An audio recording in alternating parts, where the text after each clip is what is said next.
That'll work.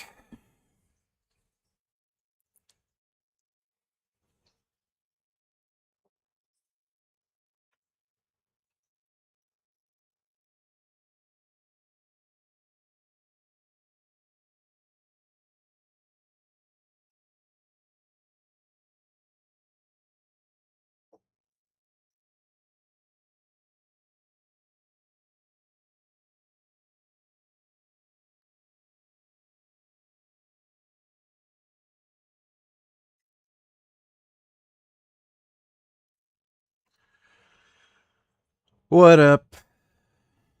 What's going on?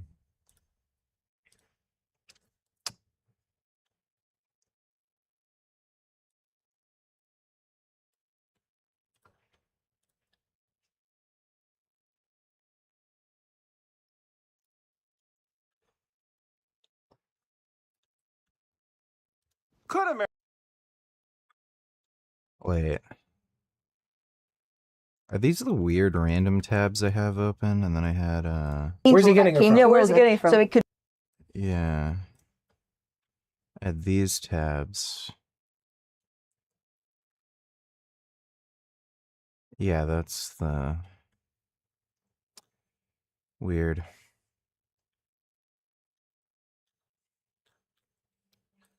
I love Project Hail Mary, but the movie glosses over what I love about Andy Weir's novels, and that's the science.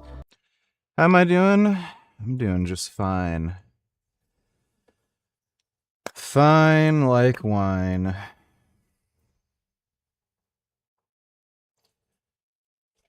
Shoulder's getting better. It's still not, like, fully better, but it's better.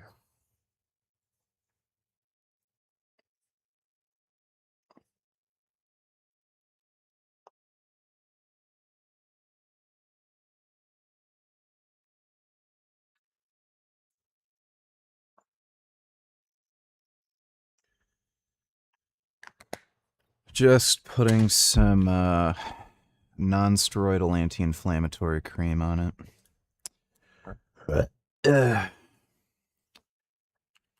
Frank Tufano.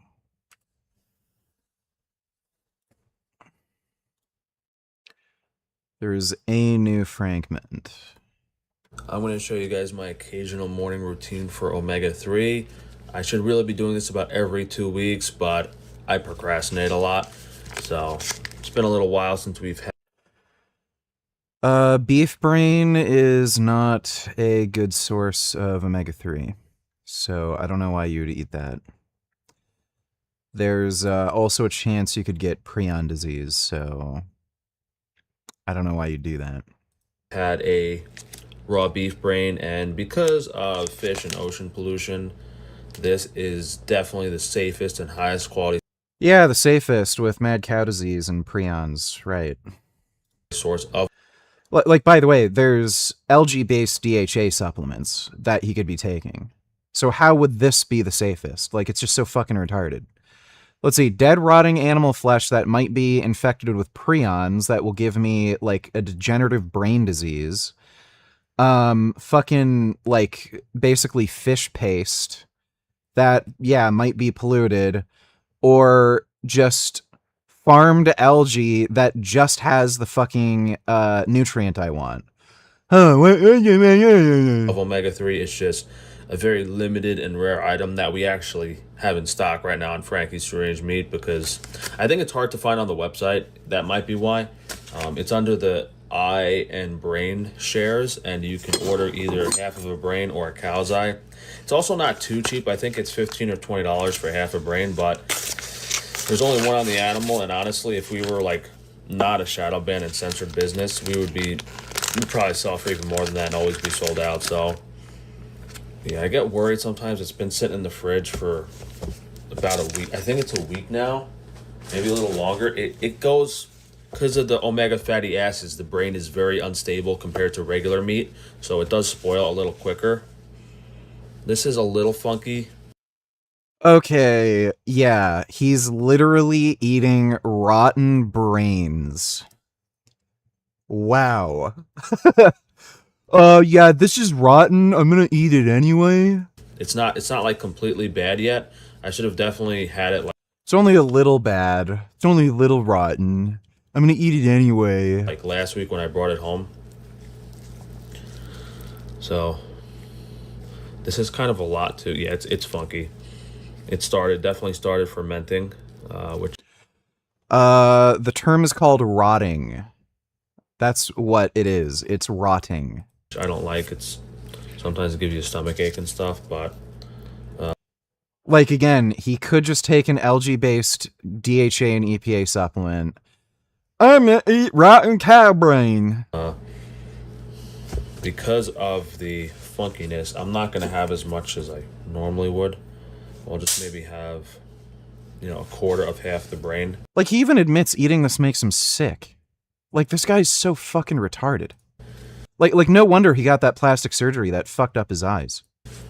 And, you don't need a crazy amount of omega-3. And honestly, I don't think it's really that funky and fermented and spoiled. I usually just swallow this down. I don't like chewing it. Sometimes I'll chop it up, but because I have my retainer in. Like, this is actually inedible, and he can't, like, actually fucking eat it, and then he's, like, recommending this. Let's see, this is rotten, it tastes disgusting, it makes me sick, I get stomach problems. Just when you think New York could not get any worse. I'll take a look at that in a second. Thanks for the donation, Dodo. And I'm doing this on video, and I want it to be quick. What we'll do is maybe we'll... Oh my god. We'll do 2 pieces, so I can swallow it down easier. Dude. Yeah, it starts smelling like cheese and getting funky. And then he wonders why people don't watch his channel. Like, I wonder if it has anything to do with you being fucking disgusting and retarded. But it's like swallowing down a pill. Raw food doesn't have much flavor to it.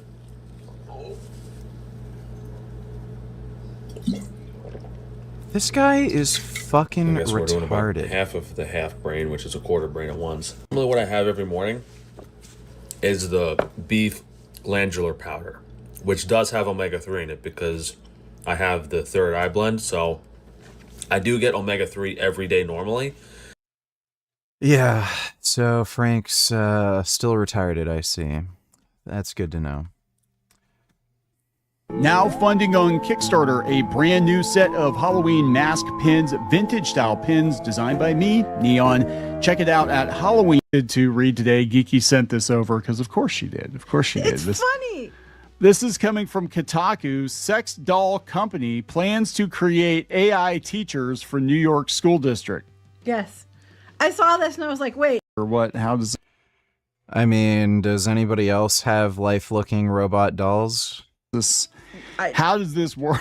I'm just looking at this. They're really well endowed, All I see is Thunderbirds or Team America or something here. His faces. The male.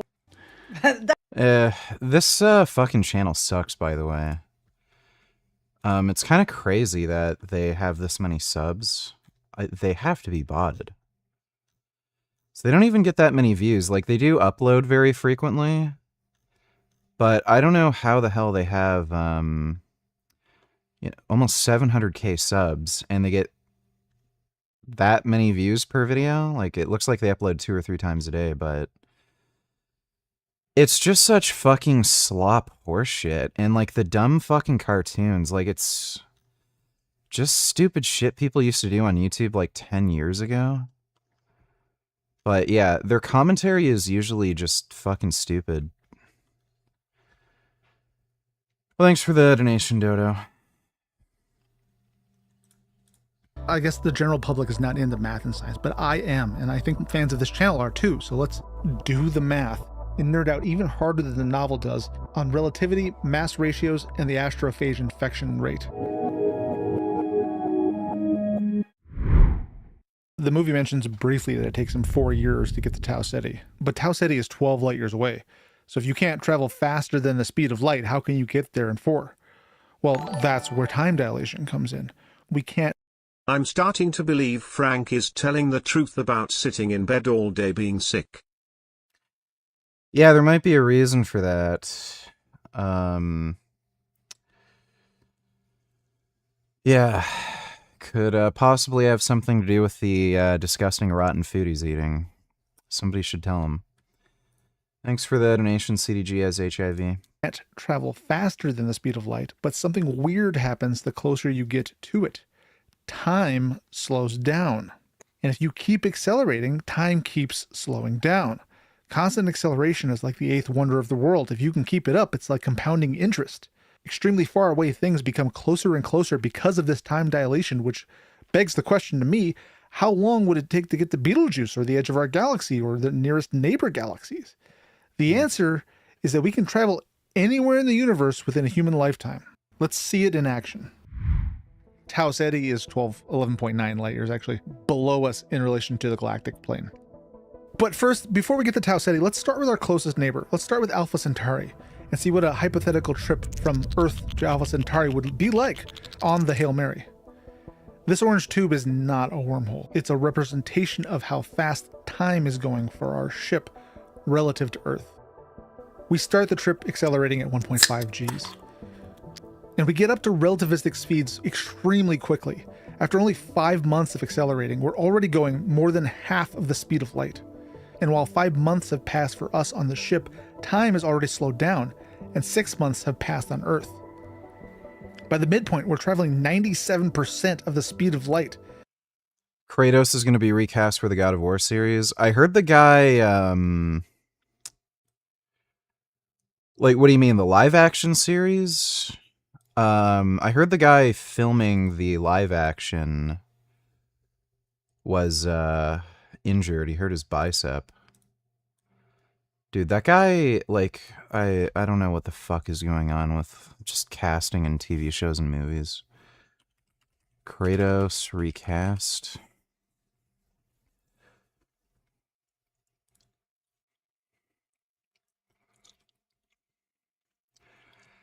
How do you injure your bicep on set when you don't have a bicep? And I also, like, even the cast for Atreus was fucking weird. Like, is this a real human being, or is it some, like, weird fucking midget they found from, like, the Hobbit realm or something? Like, this doesn't even look like a kid. This looks like some weird fucking midget.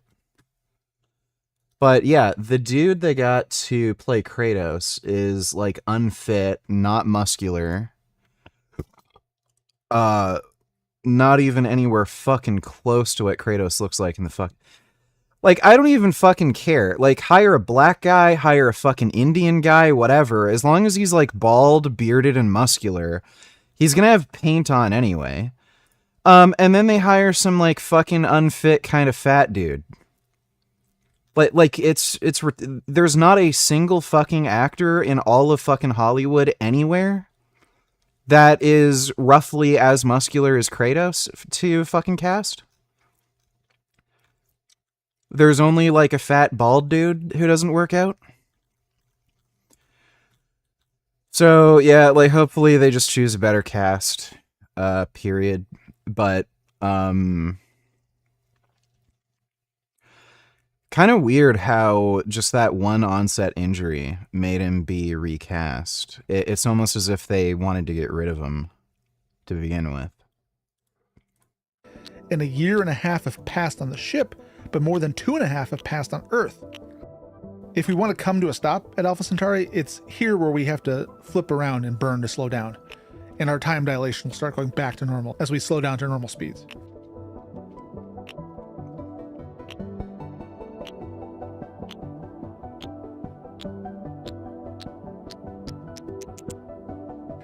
But if we don't slow down, if we keep accelerating, time keeps getting slower. And that's the key.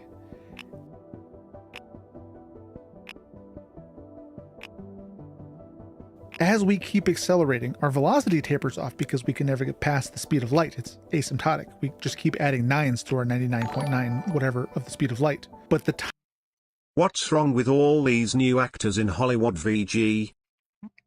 They're just fucking faggots who don't even lift, man. Thanks for the donation, Dodo. time dilation doesn't taper off. It's not bounded. The more we keep accelerating, the more time slows down. From the ship's perspective, it's exponential. Every additional year of acceleration, the time dilation roughly doubles. If we compare the trip to Alpha Centauri to the trip to Tau Ceti, we can see this in action.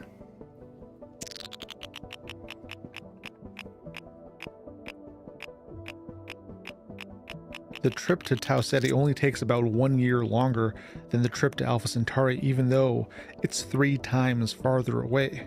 Rocky's trip from 40 Eridani took about the same too, because they're about the same distance from Tau Ceti than we are. They're about 10 light years.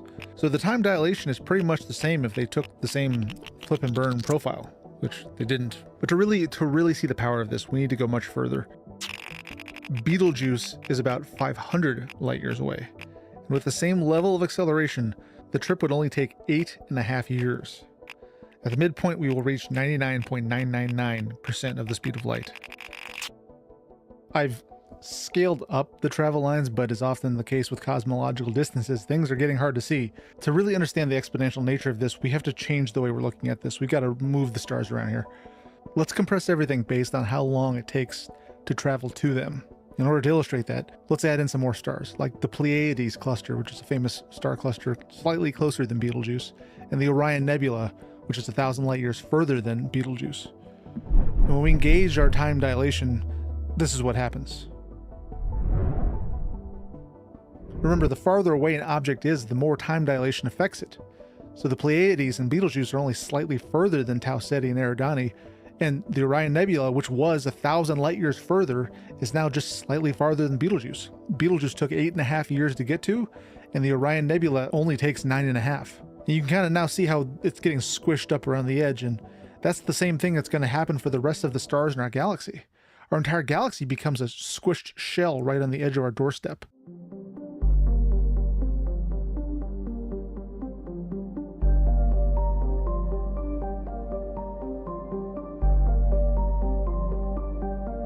Other galaxies too get pushed right to the edge. The Large Magellanic Cloud, which is 160,000 light years away, takes 16 years.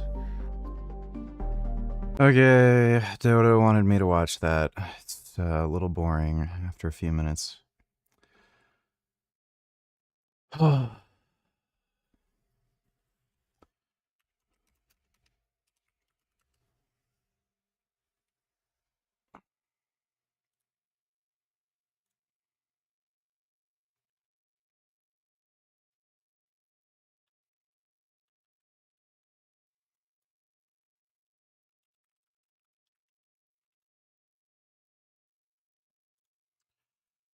Let's see. Any more dumb videos? Firstly, I didn't have to post about my heart, let alone the detail, the depth I went into. I did that because I always strive to be as authentic as you can get. He's not 100% being transparent. Now, he's giving us... Mark Carroll.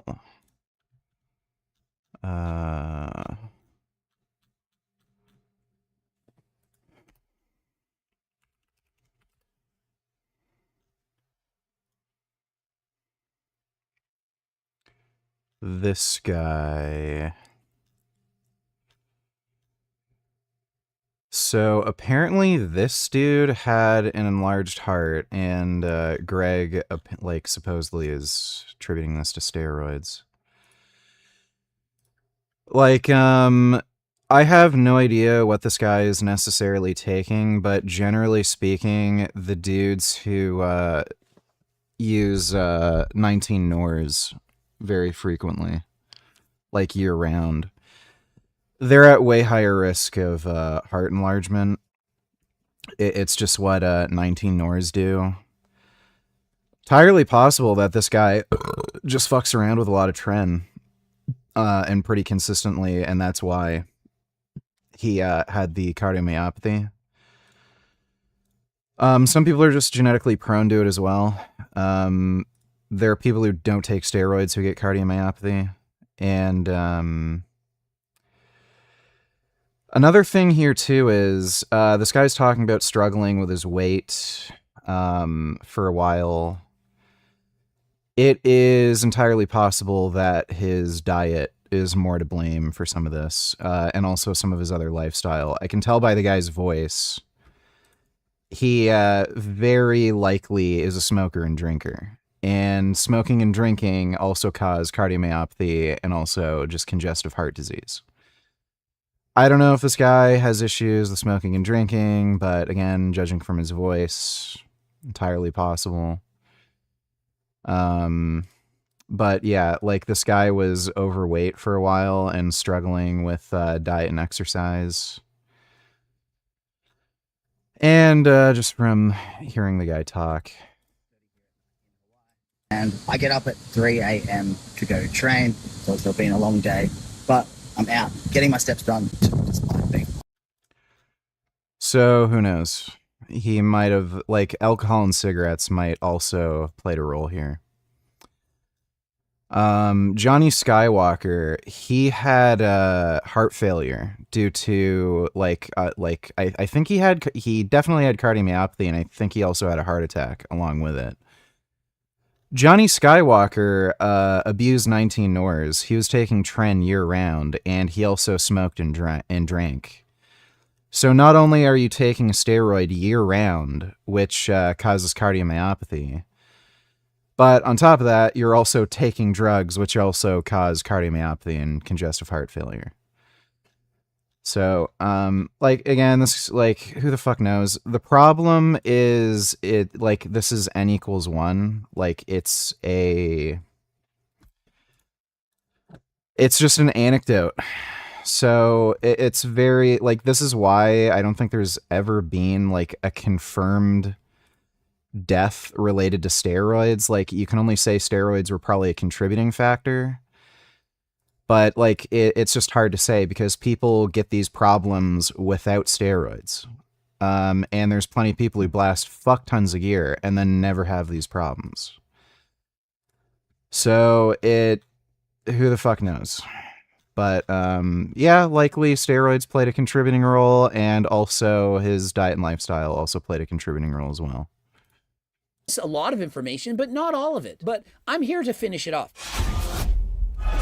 Steroids can make you more sensitive to a lot of different drugs, so it's not just stimulants. Coach Greg, in today's video, popular fitness coach Mark Carroll, husband of famous fitness model Lauren Simpson, rushed for another emergency blood test, which showed my heart was leaking troponin into my blood at a terrible level, which shows the heart has been damaged and potential heart attack. And so with his original post, the people, they kept on chirping into the comment section.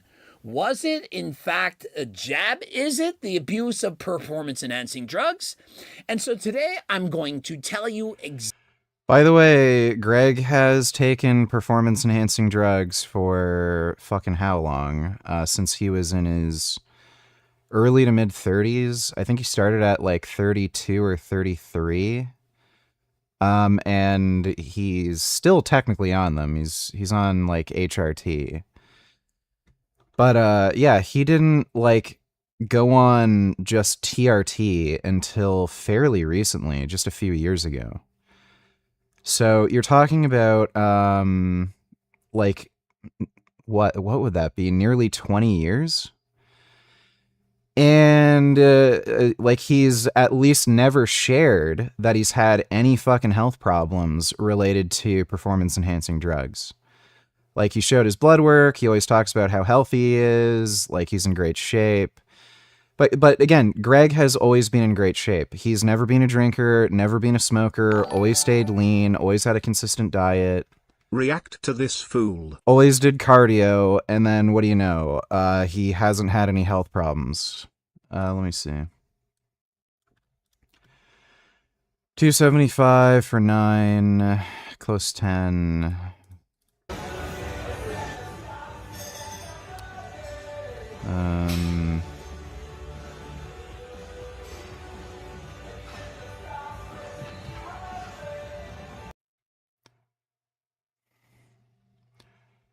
It's hard to tell if his butt is lifting off the bench. It may very well be.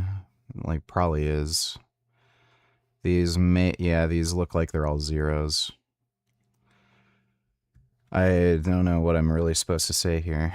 Let's Thanks just for the continue donation, our dude. My kilo. Exactly what happened. 3 days in hospital, in emergency cardiac ward for what was thought to be potentially a heart attack. It seems I have a heart which is too big and has become damaged. I mean, this sounds like the Grinch who grew his heart 3. This is a very common problem for long-distance runners, by the way. Long-distance runners develop cardiomyopathy pretty frequently. And they also have damage to the heart tissue itself, where they end up developing fibrotic tissue that doesn't contract properly. 3 times bigger than normal, but unfortunately, it got bigger because of steroids.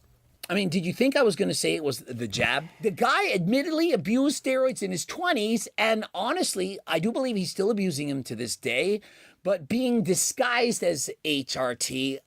It all started a few weeks ago, about a week ago. As soon as it starts, you should be going to the hospital. Stop waiting for several weeks. Guys, as soon as there's a problem, especially in relation to your heart, you go into the hospital and you get it figured out. Slowly, I began to be unable to walk due to severe swelling in the legs and feet, going from 20,000 steps a day to unable to walk upstairs. Yeah, buddy. When you're in your, like, 40s, I'm assuming he's in his 40s, and suddenly, out of nowhere, for no fucking reason, you end up getting crazy fucking swelling and edema in your legs. Yeah, go to the fucking hospital. You may either have, like, acute sudden kidney failure or heart failure. Sudden swelling in both legs, that indicates you've already experienced heart failure. Like, as in, it happened in the past, you're already suffering from it right now. We see he has swelling, which is known as edema, and exercise intolerance. He can't even go for a walk anymore. And so those 2 things, clearly, it's not good. He's experiencing acute decompensated heart failure. His heart... You know, it'll be great when we have artificial hearts that are just as good as a normal heart, and then, like, if you ever have these problems, just swap it out. Like, it'll be pretty dope. I'm sure in our lifetimes we'll probably have this shit, and then, like, we can just have more fun doing whatever fucking drugs we want. Heart can't produce the blood required to do exercise, and it's a medical emergency. Sometimes you can experience heart failure, but it's more on the minor side. You can continue to exercise, but when it's at this point, it's extremely serious. And so for a long period of time, he would have had class 1 heart failure, but at this moment in time, it's at class 3. 4 is the worst, and so 3 out of 4 stages, this is not what we want to see. Had many blood tests and tests for blood clots in the legs and also the lungs, as I've also been unable to breathe most days. It all started after a long flight. He also has blood clots. This sounds like it's not even exactly related to steroids. Like, this is some other problem that's been going on. That's pretty weird. Yeah, like there's no evidence that steroids cause blood clotting, for one thing.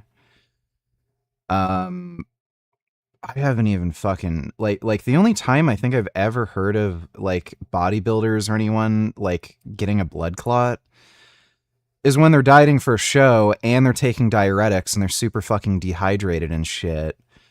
That, something like that can definitely increase blood clotting risk, but... What is the music genre of the blues?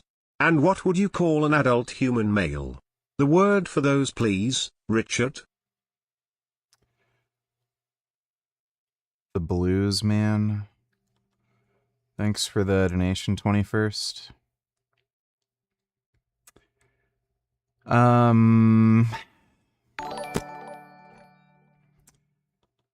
Fad Fudge, $92. Do you think the ICJ will find Israel guilty of genocide? No. Thanks for the donation. Home from Hawaii almost instantly the day I got back. Yeah, so this sounds like he had some other fucking health problem going on, alongside whatever's going on with his heart. my rapid health decline. This was all related. They're different organ systems, however, and so he already had had heart failure. He got on that long flight and experienced what's known as a DVT. This is a blood clot which travels throughout your cardiovascular system and ended up blocking his lungs, which is known as a pulmonary embolism. He then tries to walk. That's how Jerry Ward died, and that happened right after COVID. So COVID very likely had something to do with Jerry Ward dying. There's actually a number of older bodybuilders who ended up dying right after COVID. And again, it may be just related to COVID, not the steroids. Walk the dogs for the first time in a while. Louis Armstrong was a famous musician in what genre? And what is an adult human male called? I have no idea. I don't know who that is. Thanks for the donation, 21st. And midway, it feels like his heart is being crushed. What he's experiencing is chest pain from at least a partial blockage of an artery of the heart, and he still ignores it. He says, me being me, I ignored it and just went to bed. That's very stupid. Like, by the way, when you hear this guy, like, talking about how, just doesn't give a fuck about really serious problems. Just imagine how this guy has gone through his life. Again, it wouldn't surprise me if this guy is smoked and drink and, like, all this other shit. Because, like, he had a pulmonary embolism and then just fucking ignored it? Like, who does that? Ben Boy donating $2. I like Welch's grape soda. That's nice. Thanks for the donation, Ben Boy. Frankly, he's lucky he woke up. He's lucky to be alive. In emergency, my heart continued to struggle, more to go with the constant leg swelling and breathing difficulties, so was admitted for 3 horrible days. I seem to have a disease of my heart, cardiomyopathy. My heart's ability to pump. To be fair, like, this guy hasn't actually talked about what the specific diagnosis was. And anti-vaxxers say the COVID vaccine is bad. Yeah, it's because they're retarded. Thanks for the donation, Dodo. If you go to a lot of clinics and you actually get, like, an ultrasound or an MRI on your heart to determine the actual size of the heart, they'll say you have cardiomyopathy when you don't actually have cardiomyopathy. That happens very frequently with dumbass doctors who don't know what the fuck they're talking about. There's normal people hearts where you don't exercise and don't do jack shit. And then there's athletes' hearts, which are larger, but it's just a normal, healthy adaptation to exercise. So I don't know what the guy's actual heart size is. He may have been told he has cardiomyopathy when he actually doesn't, or like he might just be slightly outside the range of what's considered an athlete's heart. Like, who the fuck knows, right? Blood has been severely impaired, which explains my inability to walk and breathe. I have an enlarged heart and my heart rate is dangerously high consistently, which is called tachycardia. And when we try to bring it down, it then drops my blood pressure dangerously. Quite the pickle, LOL. And so at least he's staying in good spirits. He's making jokes. He's taking this lightly. He doesn't want to get all stressed out. What I believe that he has is right-sided heart failure. I could explain, but it would take far too long. And this is what you need to know. This is worse than left-sided heart failure. It's going to be harder to treat. It's a long process. He says himself, 6 to 12 months, he's going to be undergoing quite the ordeal. When he was given the heart medications, it dropped his blood pressure a lot. And so he actually had more difficult time than most people. I do believe this is from steroids. I am certain that he thinks it's from steroids. And so if you think, no, it's not steroids, it's the jab, well, you can believe that. You can convince yourself of that. But if you're abusing steroids right now, probably think you're invincible. You're probably in your 20s or perhaps younger. But what's going to happen when you're 40? Do you want to have the... So, again, as far as we know, Greg has never gotten LVH, cardiomyopathy, anything, and he was taking gear. But again, Greg's taken really good care of himself. He's always eaten a good diet. He's never gotten fat. Always exercised, done like daily cardio. He does a lot of cardio.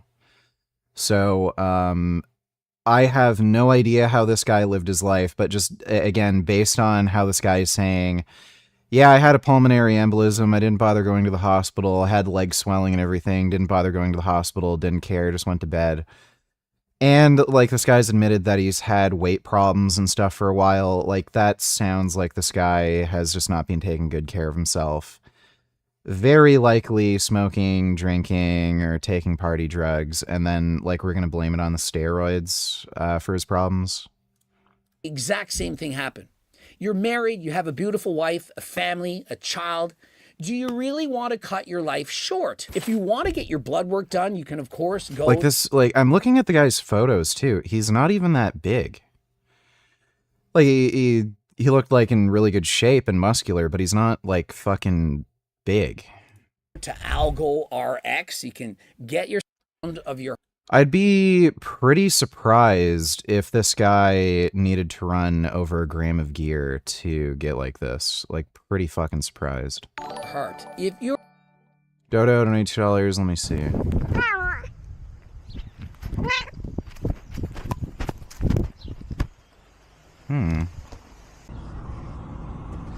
Well, those are kitties. Oh my goodness. Oh. Oh, kitty looking at squirrels. That's amazing.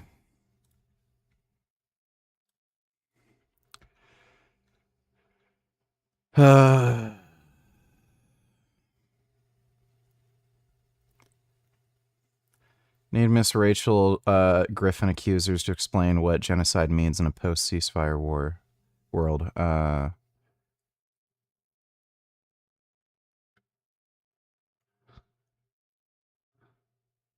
They voted to keep my family safe from rocket attacks. Hamas lobs at them from Gaza, you murderous genocidal witch.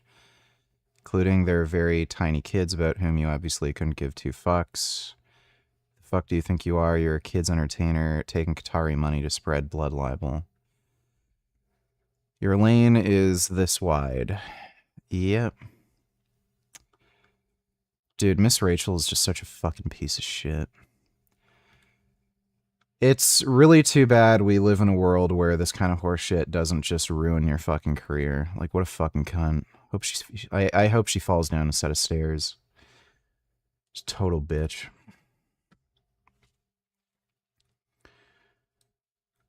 Let's see this. Documents that the White House released.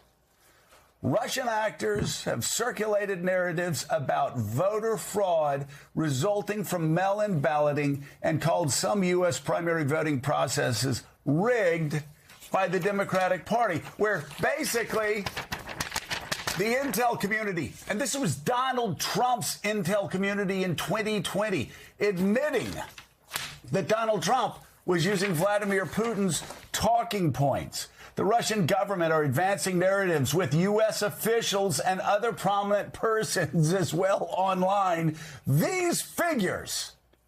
Again, the Epstein stuff may be related to Donald Trump being compromised by Putin and Russia.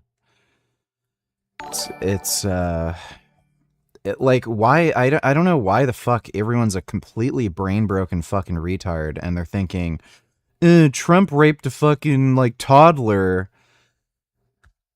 And then they're, like, talking about fucking Israel and Mossad. Like, no, the weird thing about the whole situation is how a lot of these girls came from Russian territories, and then, suspiciously, Trump wants to get all mentions of himself out of the documents, and he's being extraordinarily friendly with Putin. So, yeah. And we've known this for a while. Russia wanted, Trump to become president. 21st, $22, fuck, marry, kill, Miss Rachel, Greta Thunberg, Code Pink. I don't fucking know, dude. They're all horrible. Thanks for the donation, 21st. The second distinguishing characteristic between maritime and continental powers. The first one. I've already seen that. I'm joined now by the mayor of New York, Zoran Momdar. Oh, good. Brian Tyler Cohen is a complete, utter fucking retard hack job who's promoting fascist communism. Well, yeah. Please don't ever recommend a Brian Tyler Cohen video ever again. This guy is just a complete fucking idiot hack. Thanks for the donation, Dodo. If you're ever abusing steroids, you owe it to yourself and your future loved ones, your family, to ensure you're being proactive with your health. He posts an update, and remember, Lauren herself says, you don't owe anyone anything. This is 100% true. He doesn't have to say what's going on. He doesn't have to explain himself, but he is in fact a coach. He's trying to make a difference. He's trying to spread awareness. And so thankfully, he is making this message. If he had said nothing, well, how would he be able to help the world? The vultures are circling after seeing my post about my heart and the fact that, I could have died, and people seem to enjoy it, mate. Yeah, dude, I was totally right. Look at this. Liquor bottles in the fucking background. Like, why does everyone fucking do this? So, like again, you can tell by the guy's voice, he's very, very likely a smoker and a drinker, or maybe he smoked previously. But, like, that sounds like a smoker drinker voice. And yeah, sure enough, look at the alcohol bottles in the fucking background. Well, guess what cigarettes and alcohol do? They cause heart failure. They cause cardiomyopathy, left ventricular hypertrophy, and they do cause fibrosis of the heart. But it's got to be the steroids. Like, yeah, okay, the fucking drug that kills 2.6 million people per year, alcohol, couldn't possibly have anything to do with this guy's health problems, but steroids, in which there hasn't actually been a single confirmed death. Not saying they haven't killed anybody, but like literally there has not been a single confirmed death. Yeah, it's got to be the steroids. Fad Fudge, $22. Do you think that the whole controversy surrounding the Epstein files is overblown or no? It's just a load of bullshit. Epstein just liked young girls, like, that's it. He just wanted to fuck, like, 18-year-olds. It just seems like at least a few might have been under the age of 18, and they just lied about their age. There is at least one confirmed case of that happening, where a chick who was 17 lied about her age, and then he hired her for prostitution, but the only thing the guy was indicted on was prostitution and accidentally hiring a 17-year-old for prostitution. That's it. Those are what the indictments were. And then all these fucking crazy lying bitches who came forward, who are saying they were raped repeatedly, they weren't allowed to leave, blah, blah, blah, blah, blah. They're known confirmed liars. Nothing they said was fucking even remotely true. That's why none of them were ever brought to testify in front of a grand jury, because they're all liars and their stories made absolutely no fucking sense. And they were just lying because they knew that he had this he had an insane amount of wealth. And especially after he died, well, now there's no one to even defend his estate. So they can make up whatever stupid fucking story they want. He is not there to defend himself, and then his estate is up for grabs. And sure enough, these women who are known fucking liars who didn't tell the truth, the FBI didn't even fucking believe them. They weren't ever brought to testify in front of a grand jury because of that. They got a huge fucking payday. So, the Epstein files is just a bunch of fucking bullshit. He's just a fucking older dude who liked to bang fucking 18-year-olds. That's it. Thanks for the donation, though, Fad Fudge.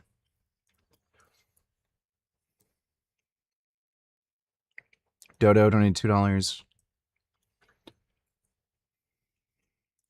So I know you've said you won't accept. I will not accept a pay raise. Can you just elaborate on why? because he's already rich, his family is rich, and it's pointless to him. A pay raise for him would be like literally peanuts. Like why would he bother accepting a pay raise when that would be bad publicity? And to him, it would be like adding a pack of peanuts to his pocket. So, wow, oh, he's so moral. He's not even accepting a pay raise. He's a millionaire, comes from a millionaire family, and he doesn't want an extra few shekels. Oh. Fucking cocksucker. Sometimes it's best to expect the unexpected. When the streets are... Okay, we'll watch that a bit later. Can you watch it, VG, so you can debunk it for me, please? I'm joined now by the mayor of... No. Have working heat. We have to ask ourselves, why is it that people have... That 5,000 potholes. That's what it looks like. We have to hope that you'll be there the next... Never have to do it. Yeah, that's just not worth watching. They're talking about Guys, nothing. it is happening. Protests are... Alright, I'll watch that later. Thanks for the donation, Dodo.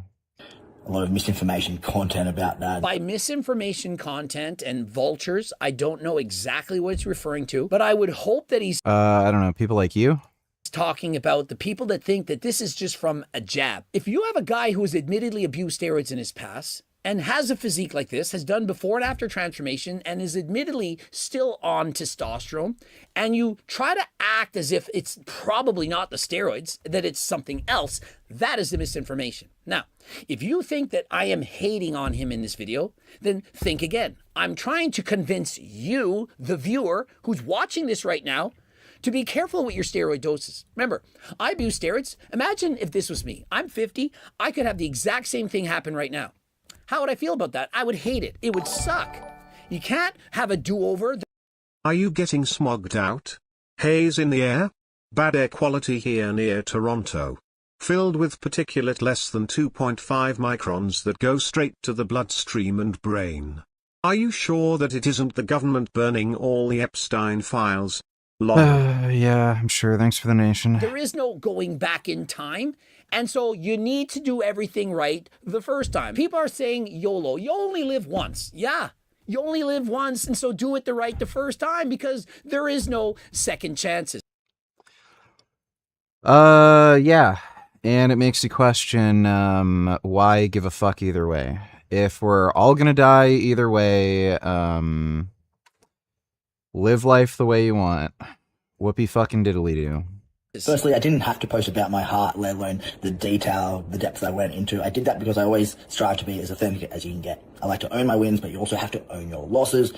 I've been diagnosed with a disease of the heart called cardiomyopathy. Cardio is heart, myo is muscle, and pathy is disease. And so cardiomyopathy is a disease of the heart. And he's not saying which one.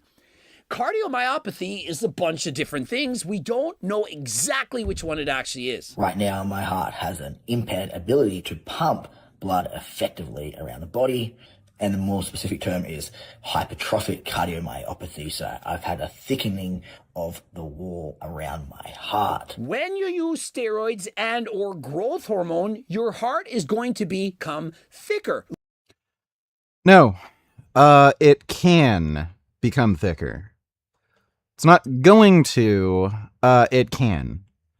So there's a very large genetic component to this where if you're just prone to LVH or cardiomyopathy, then yeah, you may have a higher risk if you take steroids. Also, the type of compound you use, 19-nors, are more prone to doing that versus testosterone or testosterone derivatives or DHT derivatives.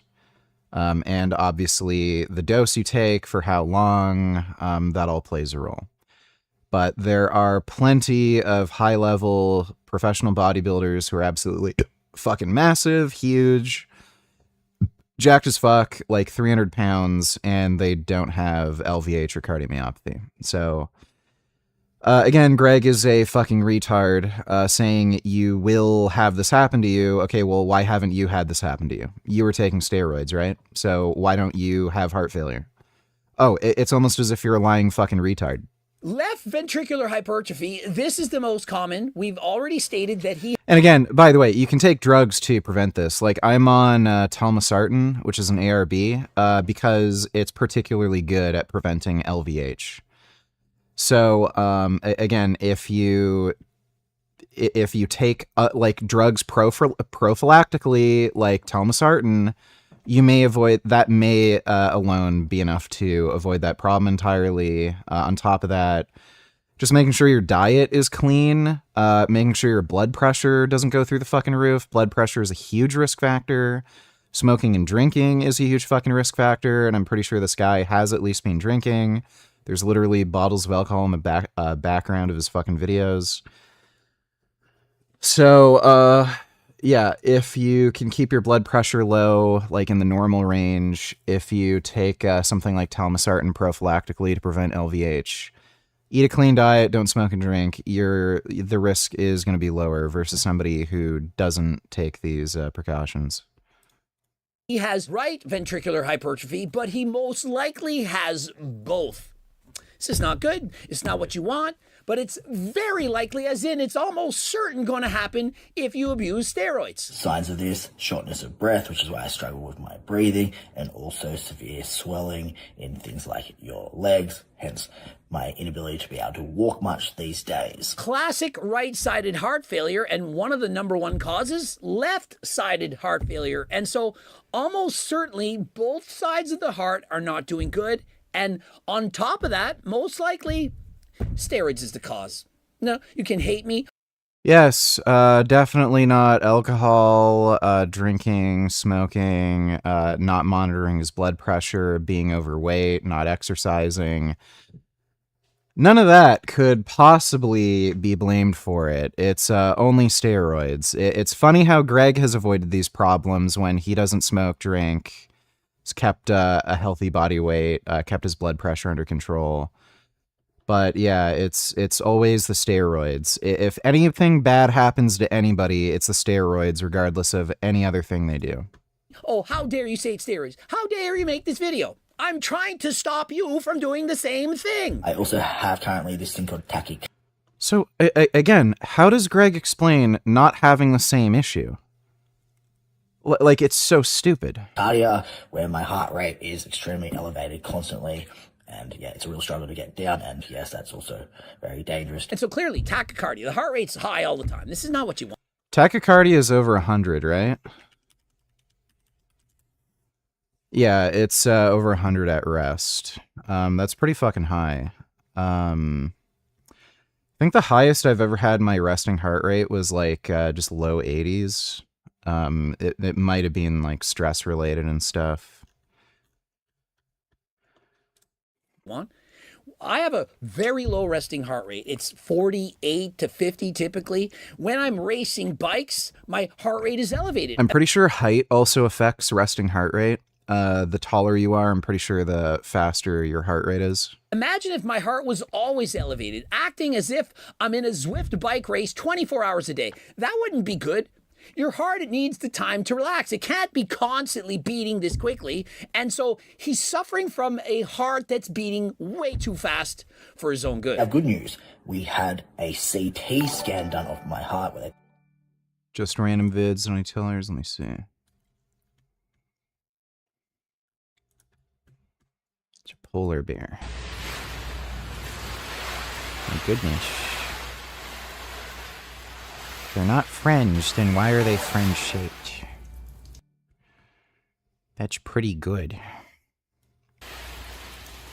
Polar bears eat people. Oh my goodness. That's a nice polar bear. Restricted video, not available in my country. I don't know what that is.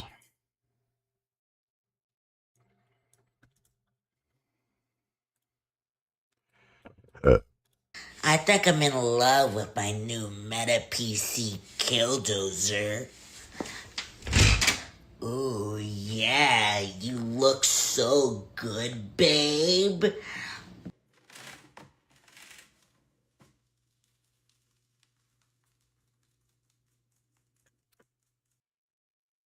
How would you react if I woke up next to this chick and said this?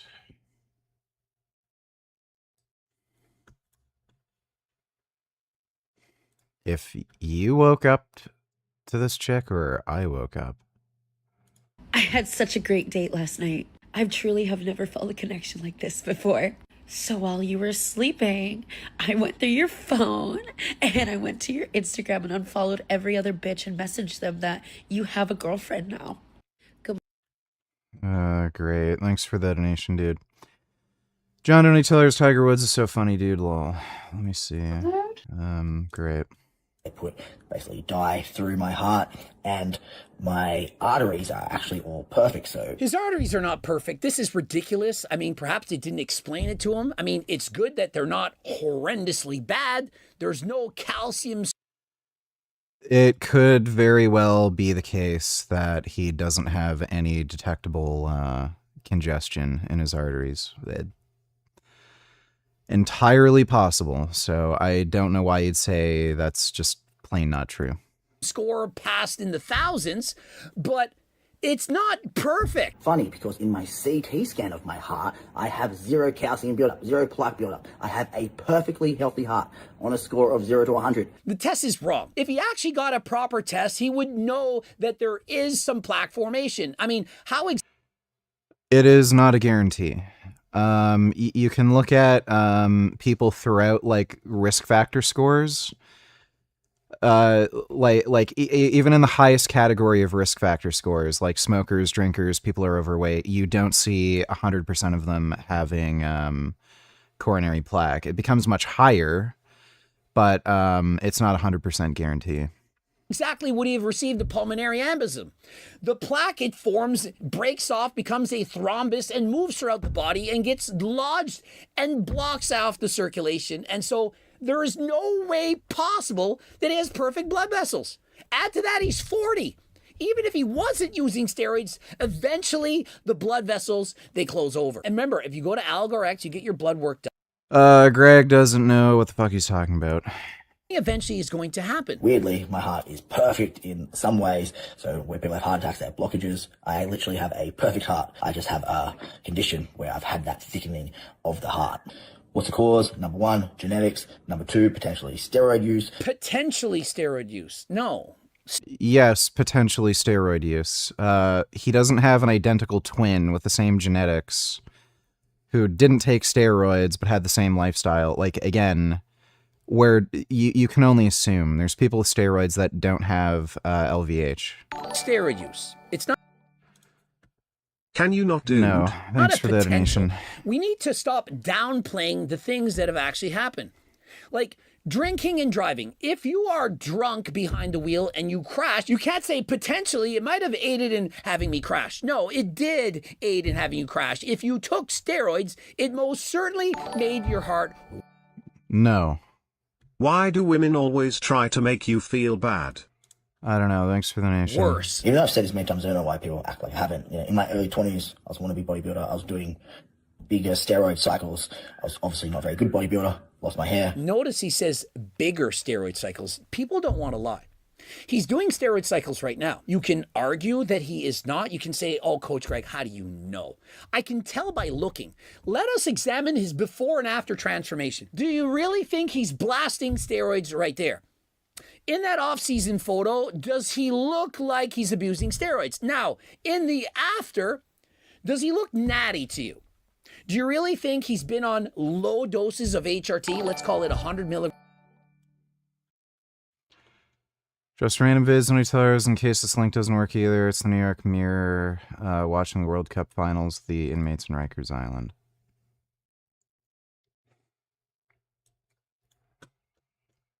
Yeah, I heard about this. Let me go watch soccer with a bunch of gang members and rapists and murderers. Yeah. I don't know why you did this. Thanks for the donation. Milligrams a week? Or do you think he's blasting well past 200? He doesn't say the amount because he doesn't want us to know. It's not as if he's saying, hey, I was on 140 milligrams a week. I've been doing that for the last 6 years. This is what I say. I am open, honest, transparent. I'm telling you what I'm taking. Well, in the guy's country, it's also probably illegal to do this shit, so there's one reason why you might want to not say his doses. He is not. He's giving you a little bit of information.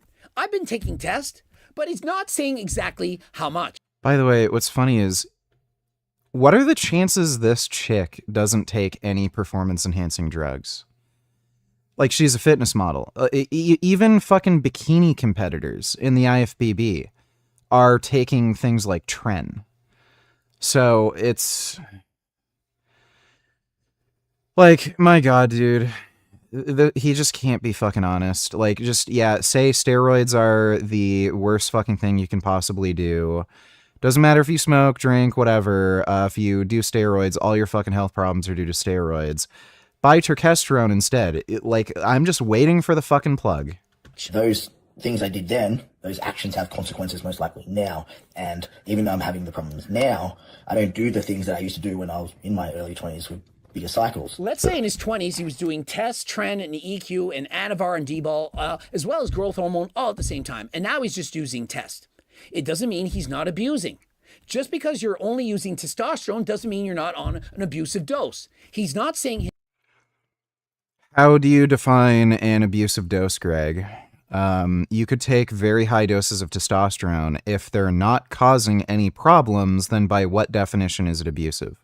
His dose, he's not saying how high his nanograms per deciliter are. In comparison, I'm telling you, my tests have been between 650 and 850. You know what it is. How do you know his are not 2,000 or 3,000? Also, has he shown us his blood work? Has he shown us his cholesterol? We don't know how healthy he's been. It's the same as Mr. Mike. Oh, my cholesterol, it's amazing. My blood pressure is fine. But he's on various medications to lower it. He doesn't show us his blood work. He doesn't show us if he's healthy. Mr. Mike is hairy on the top. He has almost no hair in his lower extremities. And that is a classic presentation of peripheral artery disease. Do you really think that Mr. Mike is healthy? What? Because Mike Israetel doesn't have hairy legs, he has peripheral artery disease? Do you think there might be a possibility he, like, might shave his legs? Because it's, like, easier to shave his legs rather than, like, his fucking back that he needs help with? Maybe he's, like, cut his nipples a few times and he just doesn't want to shave his chest or anything? Like, how do you even shave your back as a single person? I don't even know how the fuck you do that. Let me fucking look here.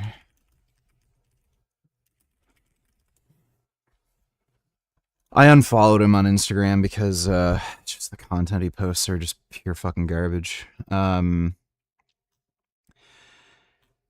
He very clearly shaves. Like, you can see his forearms here. There's no hair. There's no, like, I think I can see stubble on his legs. So he does shave. So, like, Greg is literally fucking saying Mike has peripheral artery disease because he shaves his body? Yeah, he's clearly just shaving. Like, there's some photos where you can clearly tell he hasn't shaved in like a few days or maybe a couple weeks, and then...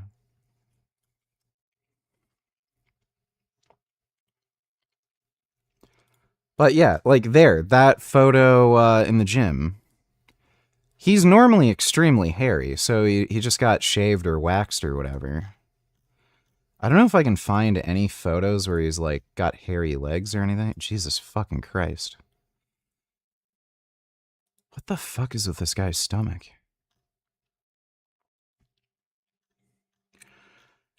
Yeah, he really needs to rein it in with the whatever the fuck he's eating. Yeah, there he is being hairy. So yeah, I mean,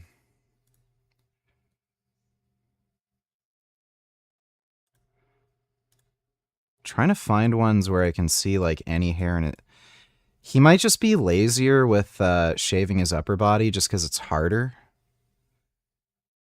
But, yeah, I mean, what a claim.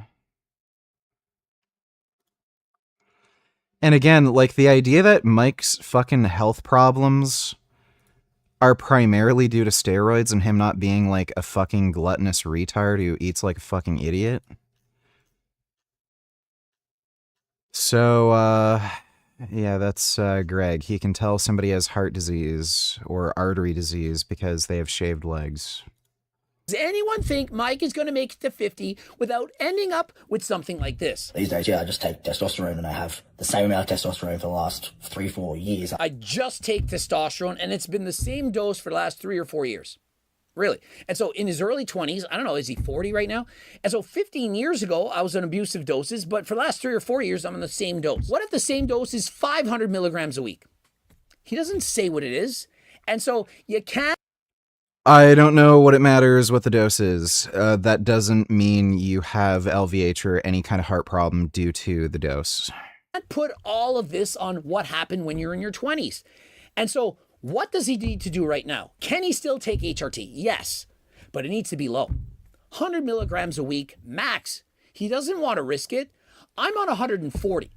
Oh, Dr. Greg with his medical degree, expert in treating heart disease. Thanks for the medical advice, dipshit. I was told by doctors I could raise it to 200, but I don't. Why do you think that is? Let's put our thinking caps on. Gee, maybe it's because you're lying, you're an idiot, you're full of shit, I don't know. Maybe you just don't want to fucking bother because you feel fine. Like, again, please show me the evidence that taking more than 200 milligrams of testosterone a week is gonna fucking kill you. It's just fucking retarded. Why wouldn't I want to take 200 milligrams of testosterone a week? Because I want to live longer than last time. I've already... I don't know if the melanotan is making me more orange and glowy. I've only taken 2 doses of it so far.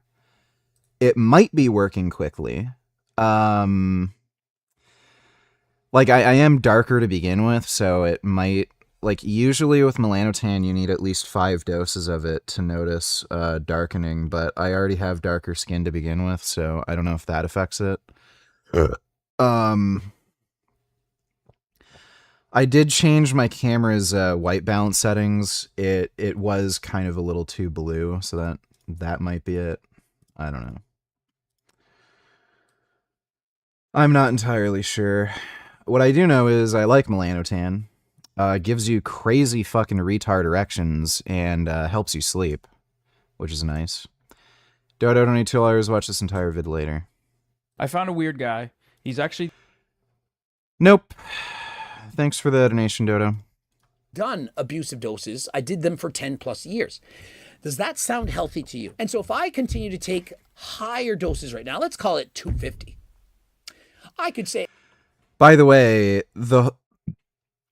there's a reason why testosterone and enanthate is dosed at 250 milligrams per mil.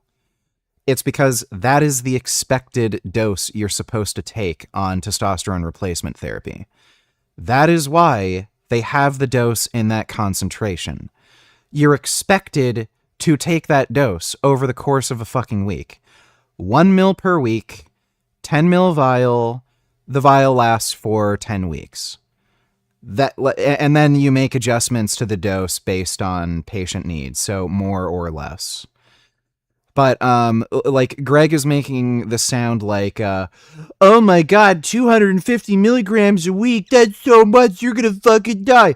Then why the fuck do companies like Pfizer make fucking testosterone and enanthate dose at 250 milligrams per mil? Like, is that not like a fucking, does that not give you a fucking hint that that's the dose you're supposed to take per week? Like, that's the expected dose? I've been on the same dose for 5 years. Yeah, but if that dose is 250 and my testosterone level's at 1300, then that isn't good. Why would having testosterone at 1300 be bad? There are people who naturally produce testosterone over 2000. So like, what are you talking about? Like there's this bullshit that people don't understand. Oh, the natural normal range is 300 to like 900. That's not the natural range. The natural range goes up to about 1800. If you look at these large scale prospective cohort studies, there are people who produce testosterone naturally over 2000 nanograms per deciliter. They just use statistical methods to make averages within like a 95% confidence interval. So 95% of the population produces testosterone somewhere in the range of 300 to 900 or 900 and change. But those 5% that are outside of that window, if you look at the full 100%, you will find people who naturally produce testosterone like in the 2000s. It's just that they're rare, it's uncommon. But again, if you look at the prospective cohort data, like the Framingham study, the men at the top of the fucking range that produce the highest amounts of testosterone, they're the healthiest and have the lowest risk of dying. So why would you think having testosterone at the high end of the fucking reference range would be a health problem when they happen to be the healthiest fucking people when they're fucking studied? It's retarded. I also don't know where he's getting this idea that taking 250 milligrams a week will put your testosterone at about 1300. I was taking 210 milligrams a week, and that put my testosterone at 2220. At 350, I think it was at 4000 something. So, like, again, the way I metabolize these drugs might be a bit different and everything, but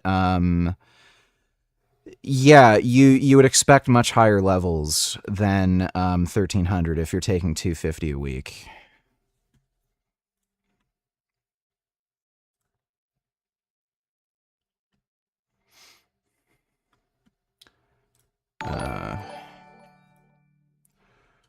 It'll be so funny and ironic when Richie dies from all the mystery peptides, vaccines and steroids he constantly injects into his body.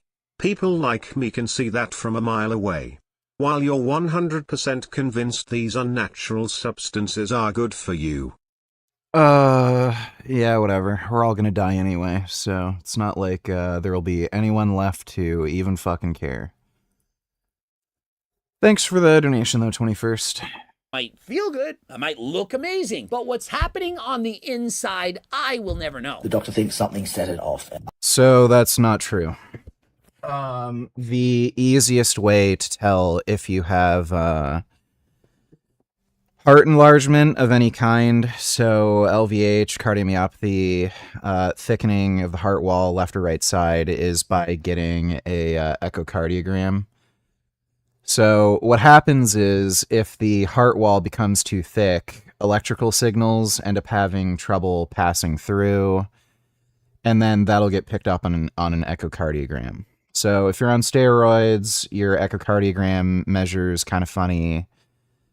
That's a telltale sign that you are developing something like LVH, and then you can get further testing to confirm if it is that. There's also ultrasounds. Ultrasound of the heart can also detect it. There's MRI imaging. You can have issues with MRI imaging. Your heart rate has to be slowed down to a certain amount in order to get an accurate MRI scan of your heart. But again, you can take things like beta blockers to slow your heart rate down enough to get, the MRI scan done. So I don't know what year Greg thinks this is, but we have imaging techniques where you can look on the inside of your fucking body, you dumb fuck. Like, yeah, this isn't like the 1800s, buddy. Looking for Aaron P. Donate $2. Is this Aaron P.?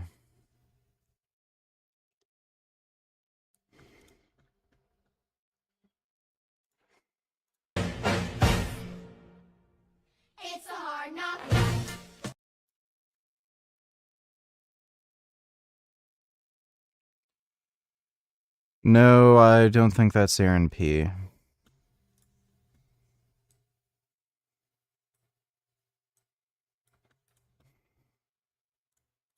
So I'm getting ready. Me and Rashida's about to go film a mukbang. Look at the Hawaiian shirt. I freaking love it. I wore this on the cruise. I wear this for like special occasions. And me and Rashida haven't hung out in like a month and a half. So we're going to get back going, hanging out. Pretty sure that's also not Aaron P. You know, I really hope reincarnation doesn't exist because I'd hate to come back as one of these fucking people. Hi guys, it's your boy, Lukey, Wookie, woo woo. And today, I have bought a cheap and nasty Iceland chicken curry with rice. Pretty sure that's also not Aaron P. Thanks for the donation, dude. I've gone through a world of stress the last few years in business. And the doctor thinks something set it off. Something always sets something off. All the steroids that you've done, all the damages throughout the year, and then eventually something happens. Yeah. You exercise too hard, you have some stress, a bad night of sleep, you go on a flight, a plane, whatever. But the point is, eventually it would have been set off. Even if you had lower stress, even if you slept 7 or 8 hours each and every night, eventually the damage is done, it continues to get worse, and eventually this would have happened. The last few months in my fat loss phase, I've just struggled terribly with sleep. I was sleeping sometimes like 3 hours a night. Consider this, fat loss phase. Was he perhaps on a GLP? You know, you can get GLPs at Algorex. Was he taking any of them? Was he using Retta, which is not FDA approved? Is it possible that that aided to it? Here we fucking go. The fucking FDA approved bullshit.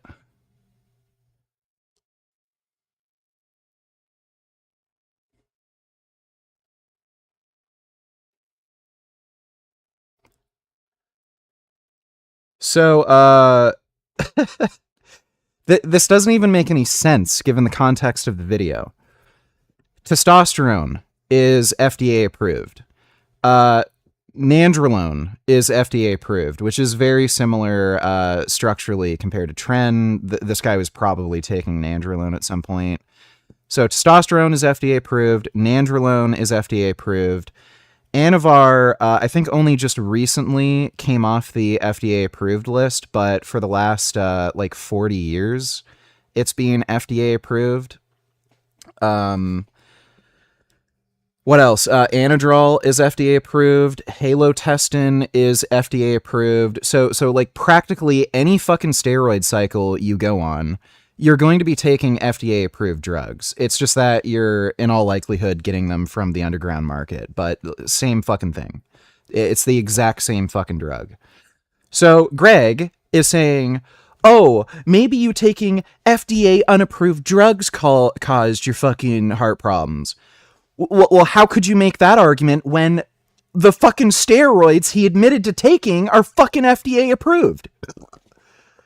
It's so fucking stupid. And, like, he keeps making a big deal out of Retta not being FDA approved. Like, Retta is the exact same drug as tirzepatide. The only difference is they added the glucagon agonist. So it's absolutely 100% guaranteed to be FDA approved. So, like, why the fuck is he even mentioning this? It's done so spectacularly in the like randomized human trials, like it just has to be fucking FDA approved. There's no fucking chance. I would bet my fucking life on it. I bet my fucking life savings, everything I own, it will be FDA approved. So like this is just fucking retarded. The only real concern with Retta with long-term use is it does raise your heart rate more than all the other GLP-1 agonists.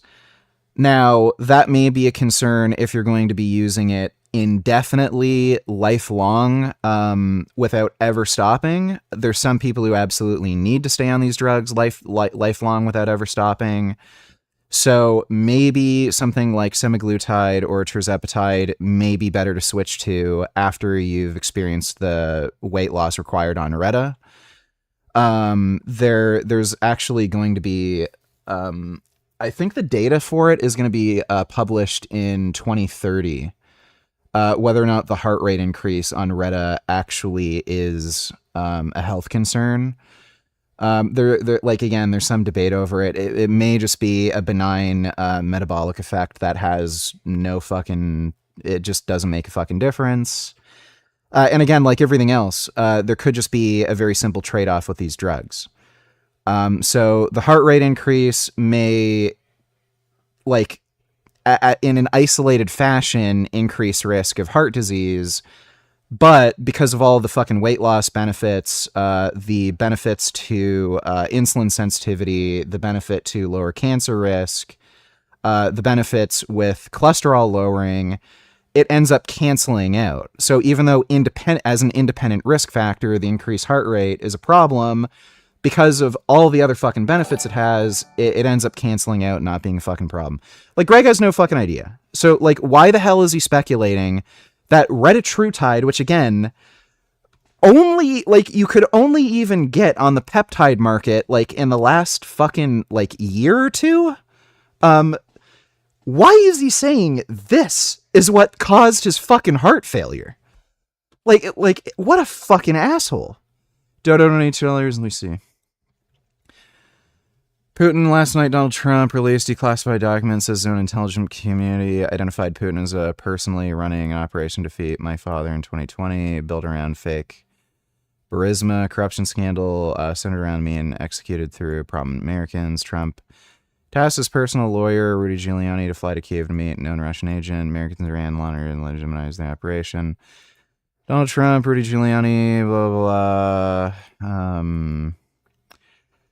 To name a few, operation formally sanctioned by Trump's own Treasury Department, expanded to include more named actors. And don't forget Russian-linked FBI informant Alexander Smirnov later pleaded guilty to making the entire Burisma bribery story up. Yeah, I don't know why Trump released this. It's kind of like, I don't know if he definitely didn't read it. Like, Trump can't read. It's just a strange situation that he basically incriminated himself. Best case scenario, like, Trump thought it wasn't a big deal and then cared more about foreign interference or something, so he released this. But it's really weird. Like, what probably happened is he's an idiot. He didn't read this, and then people in his administration who care more about, like, you know, the Republic and protecting the Republic urged him to release it and everything. Thanks for the donation, Dodo. He wasn't sleeping? Was he, in fact, taking stimulants? Fat burners? Was he doing Clen? Was he doing any kind of medication to raise his heart rate to decrease his appetite? That could also play an impact. So I wasn't sleeping. I was dieting really, really hard. Dieting hard, not sleeping, being on testosterone, doesn't that sound like a bodybuilder to you? How is this different than a competitor? What's funny is I'm barely eating anything. I'm on 1,850 calories right now. Getting really fucking lean. And I'm on Tren. And Tren is helping me sleep so fucking well. I had no idea. I did not expect Tren giving me the ability to sleep so well. It's really weird. Everyone says Tren keeps them up. As soon as I added Tren, I started sleeping great. Getting ready for competition. In summary, shit happens. You know, actions have consequences from things I did when I was young. From things he did when Nighty night, Aaron. He was young, and the things he's continuing to do right now. And so he's not 100% being transparent. Now, he's giving us a lot of information, but not all of it. And does he have to? No. But I'm here to finish it off. He is taking more testosterone than he needs, and it's continued to create a problem. Why are you eating fewer calories than me yet my abs are more shredded than you? Can't even see your abs, dude. Yeah, you can. And I'm probably leaner than you. You talk a lot of shit, but you'll never show a photo of yourself, so. Thanks for the donation, dude.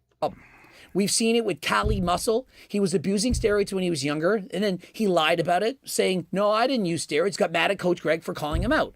Later, he was on HRT. His HRT was 200 plus. More problems, more heart attacks. He had it twice. Let us hope that he can learn from Cali Muscle and others' mistakes and reduce those doses. Oftentimes, these people, they're larger than life. They want the biceps all the time. And eventually, it takes a turn for the worse. Am I healthy at the moment? No, I'm struggling. I don't feel great. But I'm going to keep turning up as always. I've got the world's most beautiful wife and daughter that I have to keep fighting for. I've got a lot of treatment, a lot of work to do over the next 6 months to a year for my heart. It's going to be an ongoing battle, but I'll get it done. And so he summarizes everything by saying, for the next year, a lot of battles, but I will overcome this. Being completely transparent, he can't undo all the damages. It's not as if it's never happened. He can slow down the decline. He can make the most of it. He can do the best that he can. He can lower his doses to perhaps 100 milligrams of testosterone a week. He can do exactly what the doctors say to take the various medications, perhaps downsize a little bit. But it isn't good. We can't just make videos like this every single time and say, oh, don't worry, no problem. I'm going to lock in for 6 months and be as good as new. When you make decisions, bad decisions in your life, for example, abusing steroids, there is no going back. He cannot reverse the clock. Like, again, what's strange about this is, like, Greg has, by his own admission, quote unquote, abused steroids. But he says, if you abuse steroids, you will have these health problems. Yet Greg has not had these health problems. Like, usually what I see with cases like this is, like, steroids are a contributing factor, but not the factor. And there's a very high likelihood that if you use steroids in combination with other drugs or other bad lifestyle factors, it probably magnifies the issue. So if you have high blood pressure and you use steroids, the high blood pressure is probably going to be more bad for you than just having the same blood pressure without the steroids. Or if you use steroids and drink alcohol, the alcohol's that much worse for you than if you had just drank alcohol. Like, there's probably also drug interactions happening with that. Like, again, Johnny Skywalker had that heart failure where he had a similar thing happen. He had a really, really horrible edema in his legs. Nearly fucking died. He was in the hospital where his heart was barely functioning. He was taking Tren year round, which isn't good for you. You shouldn't use Tren that often, especially in the doses he was running. But he was also smoking cigarettes, drinking alcohol, and doing a bunch of other party drugs like cocaine. So it's like, if he weren't doing the fucking cocaine and alcohol and cigarettes, but just did the Tren, would you have expected the same outcome? Like, there's a very good likelihood no. At least not within the same time frame. Like, Johnny Skywalker was pretty young when he had that whole thing happen. Like, was he even 30 when he got the heart failure? So, like, he may have delayed it by another, like, couple decades or something, like, at the very least. So, you know, like everything, if you want to live a certain lifestyle, like, you know, get jacked, use steroids, don't be dumb. Don't smoke cigarettes. Don't drink alcohol. You know, take certain drugs like telmisartan prophylactically. Make some sensible decisions to mitigate risk.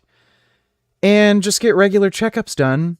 And if you notice that you are getting something like LVH, come off for a while, let your heart remodel, and then, you know, like, find a dose that won't give you the LVH, or, like, again, just periodically come off, let your heart remodel.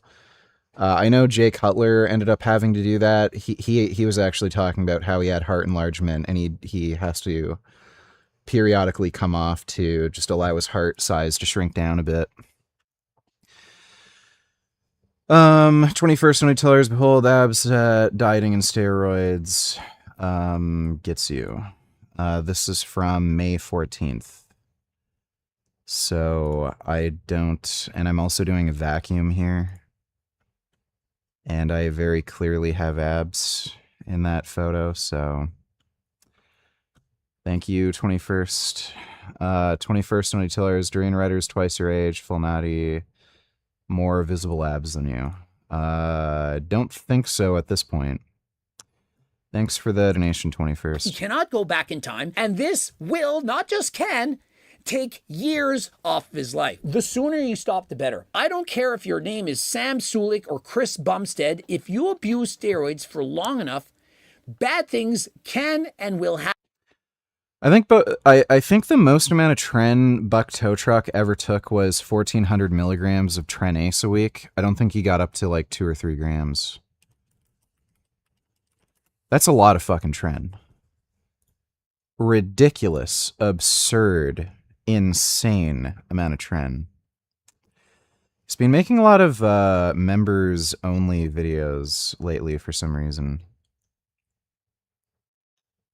I'm not sure why they're all members only. Bugism.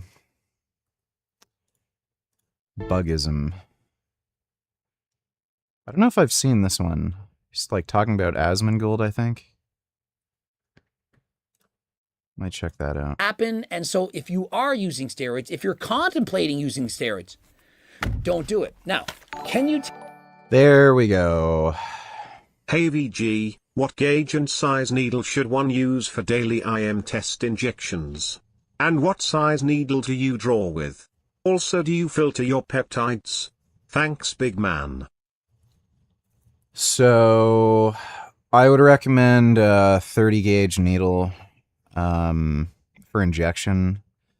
I use a 30 gauge 1-inch. The deeper injections tend to cause less post-injection pain. Majority of post-injection pain seems to have to do with just not injecting deep enough. And again, the smaller the needle, easier it goes in, less it hurts, less scar tissue that you're prone to creating. And again, the deeper you can inject, same thing. The less likely you are to have pain, scar tissue buildup. So I'd recommend 30 gauge 1-inch needle, and for drawing, 22 gauge is perfectly adequate. If you use a really large gauge needle, what can happen is you can have pieces of the rubber stopper get cut off, and then that can go into the syringe, it can go into the vial, you can end up sucking it up and stuff. So I'd avoid the really big, like 16 or 18 gauge needles for drawing. 22 just seems to be in a sweet spot where the oil just, you know, gets sucked in really easily, but it's not so big that it can like fuck up the actual rubber stopper. And I do not filter my peptides. I don't even know what that is. I just get the peptide vial, reconstitute it, and then inject it with insulin syringe. Thanks for the donation. I am indeed Smallian. Take Turk Builder Max. So there we go. Steroids evil, steroids bad. Don't take steroids, even though I've taken steroids for about 2 decades. I looked amazing, felt amazing, loved my life. My business and career, where I make millions of dollars, is entirely based off of my use of steroids, and I am a successful, rich, happy millionaire who's healthy from taking steroids. But don't take steroids. They're awful. Buy the supplement I sell, Turkesterone. It's just like steroids, only more expensive, and that gives you little to no results. Right. That's what Greg does. Max, can you take GO2 Max? Can you use HDLT supplements? Of course you can. Hey, Greg, are any of your supplements FDA approved? Are they FDA approved? They're not FDA approved, are they? No negative side effects. It's not dangerous. No negative side effects. Really? Let's fucking see about that. Because last I checked, Greg actually fucking made a video talking about how his Turkesterone has fucking side effects.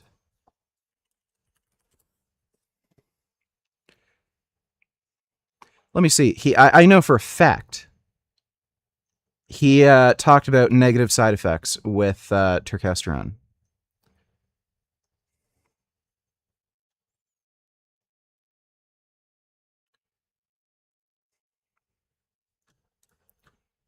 Coach Greg Turkesterone side effects exposed. is lying. Listen to what this guy's saying. He literally makes a video saying, don't buy Turk Builder.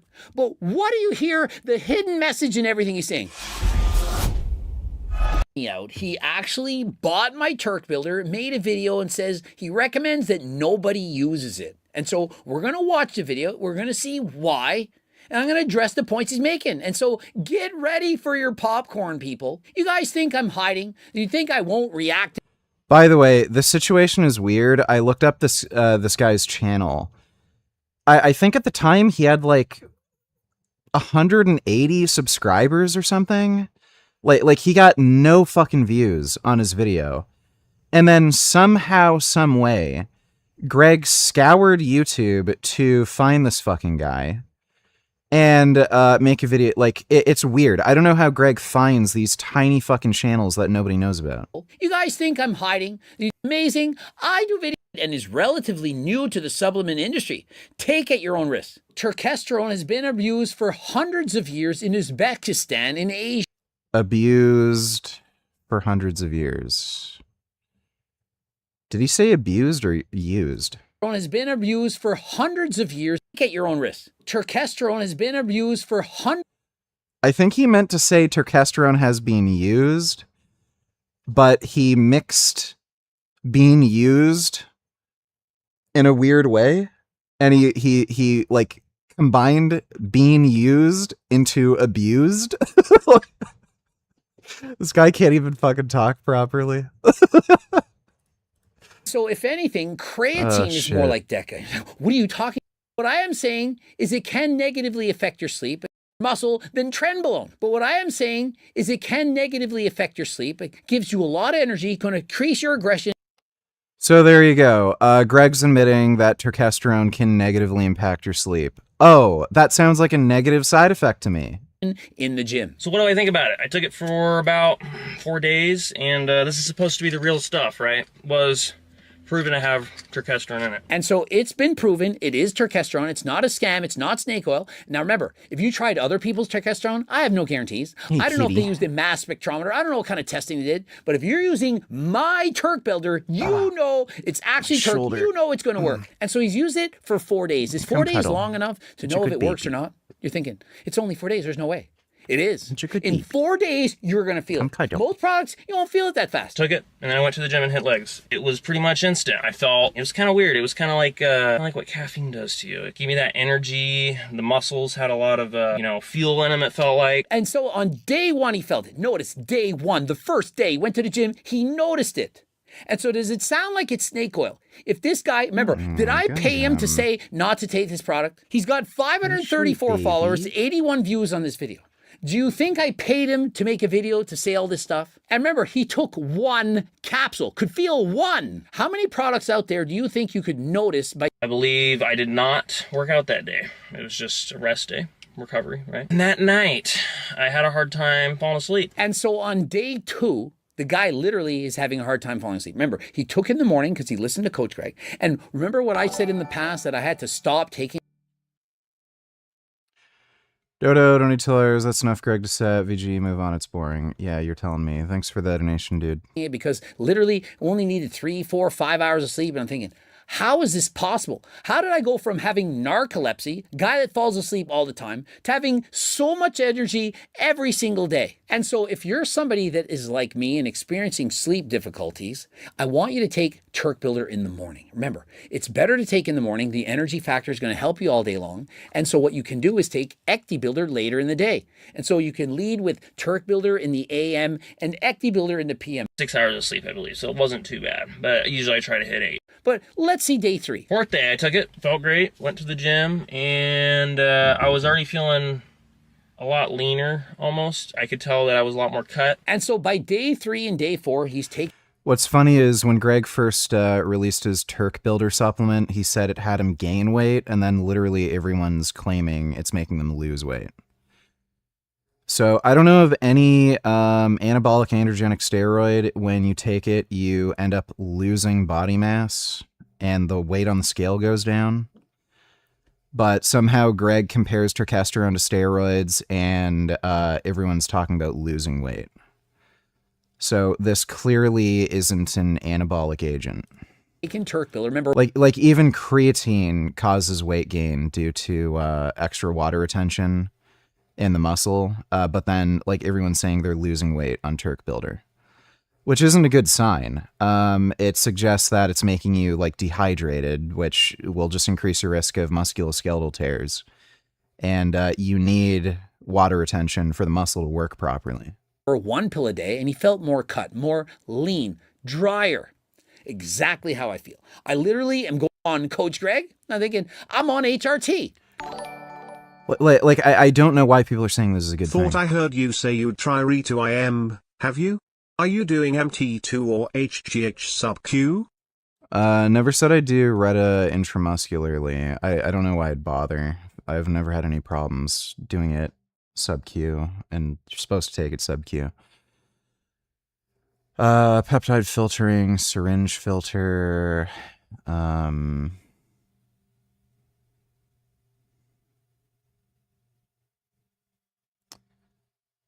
I don't know why you'd...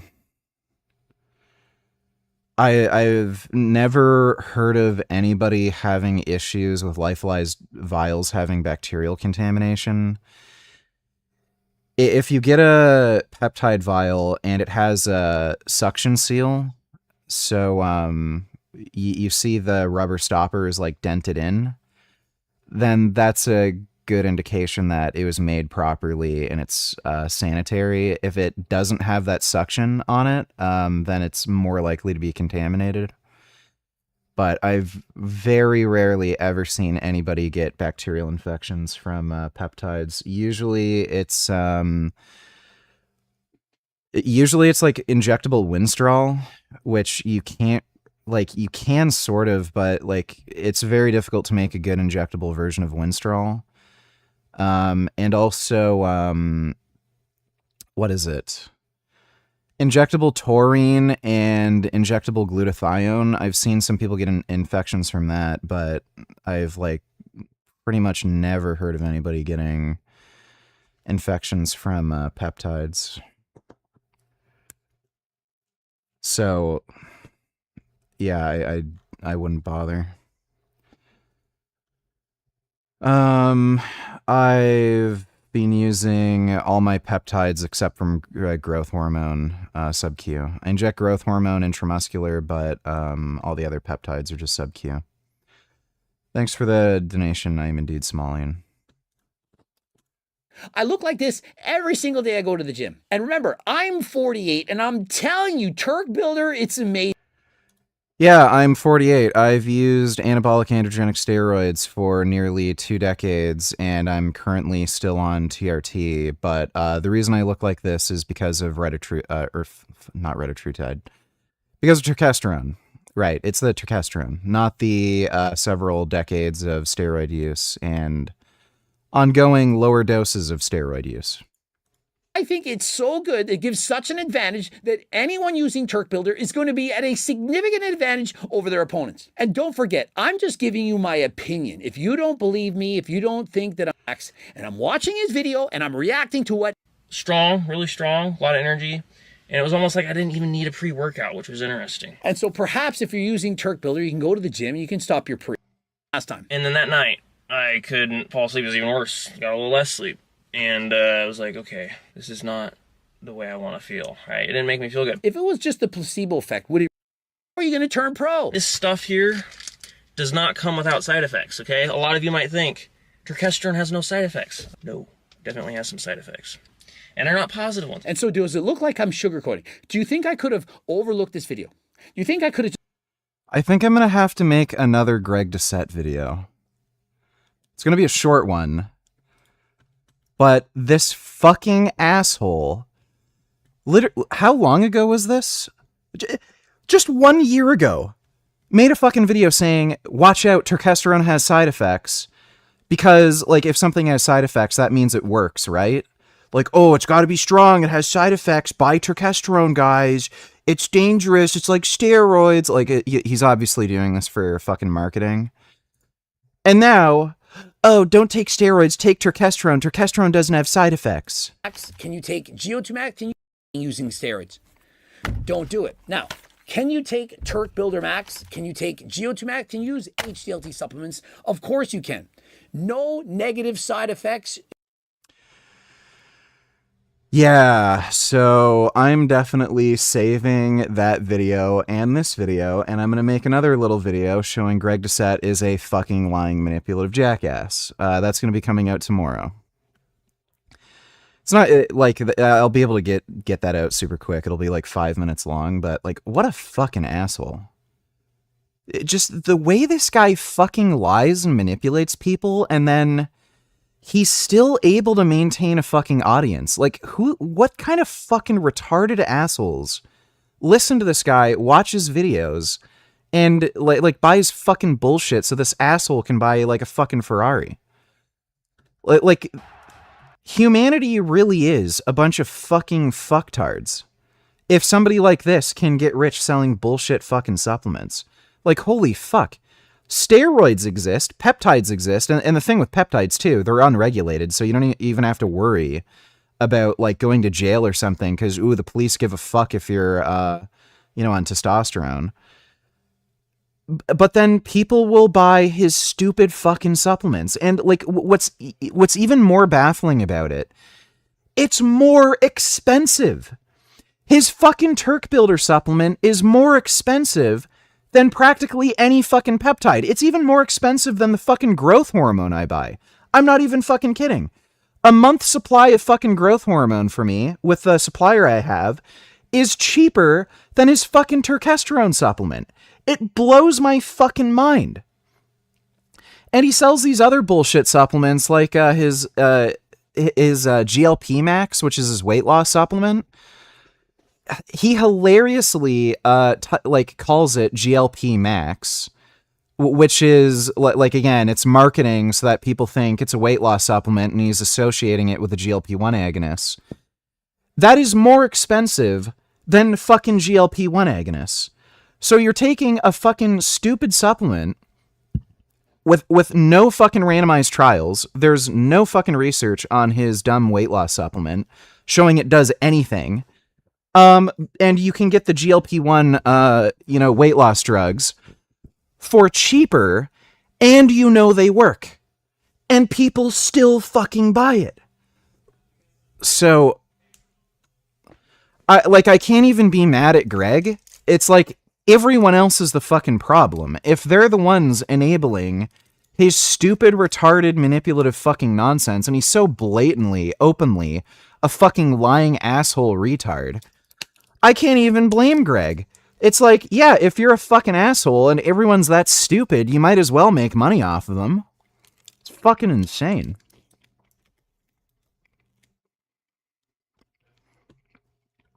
Do you think some people might prefer peptides over steroids for particular reasons? They're different drugs that do different things, so I can't answer that question. It's like asking me, do you think people would prefer, like, cancer medication over diabetes medication? It's like, well, how the fuck do I answer that?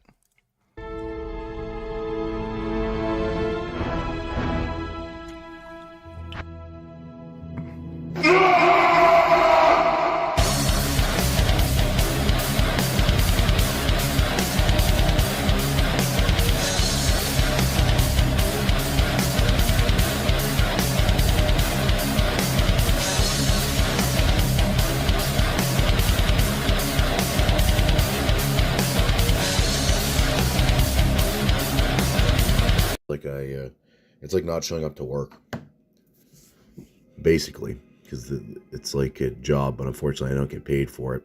Well, I mean, I guess I get a little bit of money on YouTube now, but that's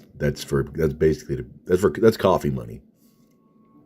And if you want to buy me a coffee, then you should sign up for my Patreon. Well, if you feel like it. And anyways, yeah, back in the day when I I've taken an MBTI personality test like 3 or 4 times on stream, and each time I fucking forget what it is. Like, I don't care. When I go up, like, working out in the garage, or you just touch the bar on days like today, and you're like, no. It's kind of like, yeah, that's why if you had to do some sort of service job in the wintertime, like my friend, he changes tires, and you go out and you're on like the 401, it's -10, you got cars whizzing by, some guys don't move over, and you gotta be like laying down underneath a transport truck trailer, okay, and it's so freaking cold. Screw that. You touch the tools like immediately freeze your hands. But yeah, this is nothing compared to that. And so, anyways, there's generally only like 2 or 3 weeks out of the whole winter when it's this cold. This isn't, and other people got it a lot worse. You can only imagine if you lived in Alaska, but why the hell would you live there in the first place? And yeah, I just stopped doing the annoying weighted chin-ups. I can get this workout done faster, and at my body weight, because if you're like a lower body weight, then weighted chin-ups are a good idea, but I still weigh 270, so that's enough stress to maintain some lat and arm muscles. Some guy told me that he said benching without a spotter is dangerous. Maybe I read that one in another video, but I never thought of it that way. If I'm doing a serious set, and then I'll have chat out, but for most of the time, there's really no reason for me to miss a rep. And I suppose I've done it a lot recently, but I know I can just swing it back onto the hooks. And I haven't maxed out since 2021, and I probably won't max out ever again. Ever since Ryan Crowley tore his pec off, I'm like, screw that. Ryan Crowley tore his pec, Hafthor tore his pec, Mike Tren tore his pec. Everybody's tearing pecs. The guy in the Discord channel, he tore his pec.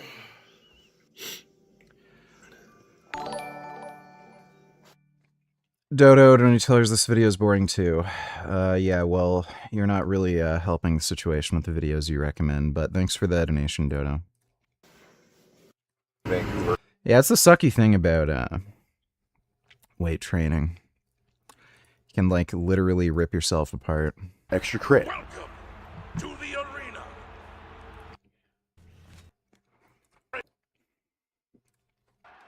Ladies and gentlemen, the pleb is back. In tonight's report, we got the latest updates here on the Canadian Karen story, who had a TDS meltdown so bad on the Jersey Shore that she attacked a teenager, and as predicted, she's getting deported. Also tonight, a Sikh Indian man living in Canada is going viral all over social media for his crash out and meltdown at the gym. And the reason for his meltdown? The gym refused to let him train with his religious weapon. And yeah, I should carry a gun around and say it's my religious weapon. Like, it's funny how they make these stupid fucking exemptions. And like, there's actually been killings that have occurred with those, like, religious weapon things.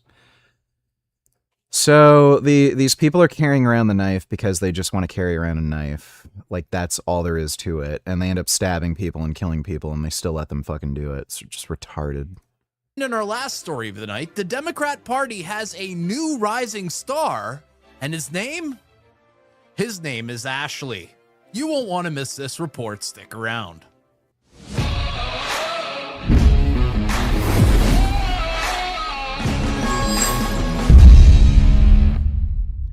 I wish I could get an AI chatbot voice thing for the donos with Greg and Frank and shit. That'd be funny. Welcome to another report, folks. It's good to be back. Caitlin Tracy, who I'm absolutely obsessed over, by the way. This story is just too funny. As Caitlin Tracy, a far-left El Bozo wacko Antifa type, who's been living in the United States for the past 2 years, illegally, past her visa, thought it was a good idea to attack a teenager on the Jersey Shore during the July 4th weekends, all because the kid was wearing some patriotic America 250 MAGA merch.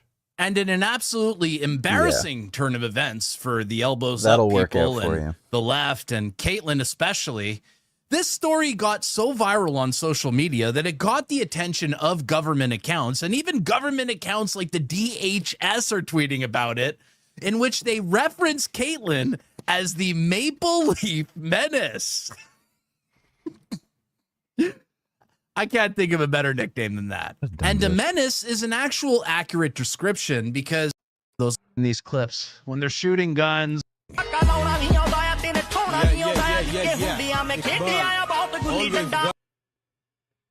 Yeah, there you go.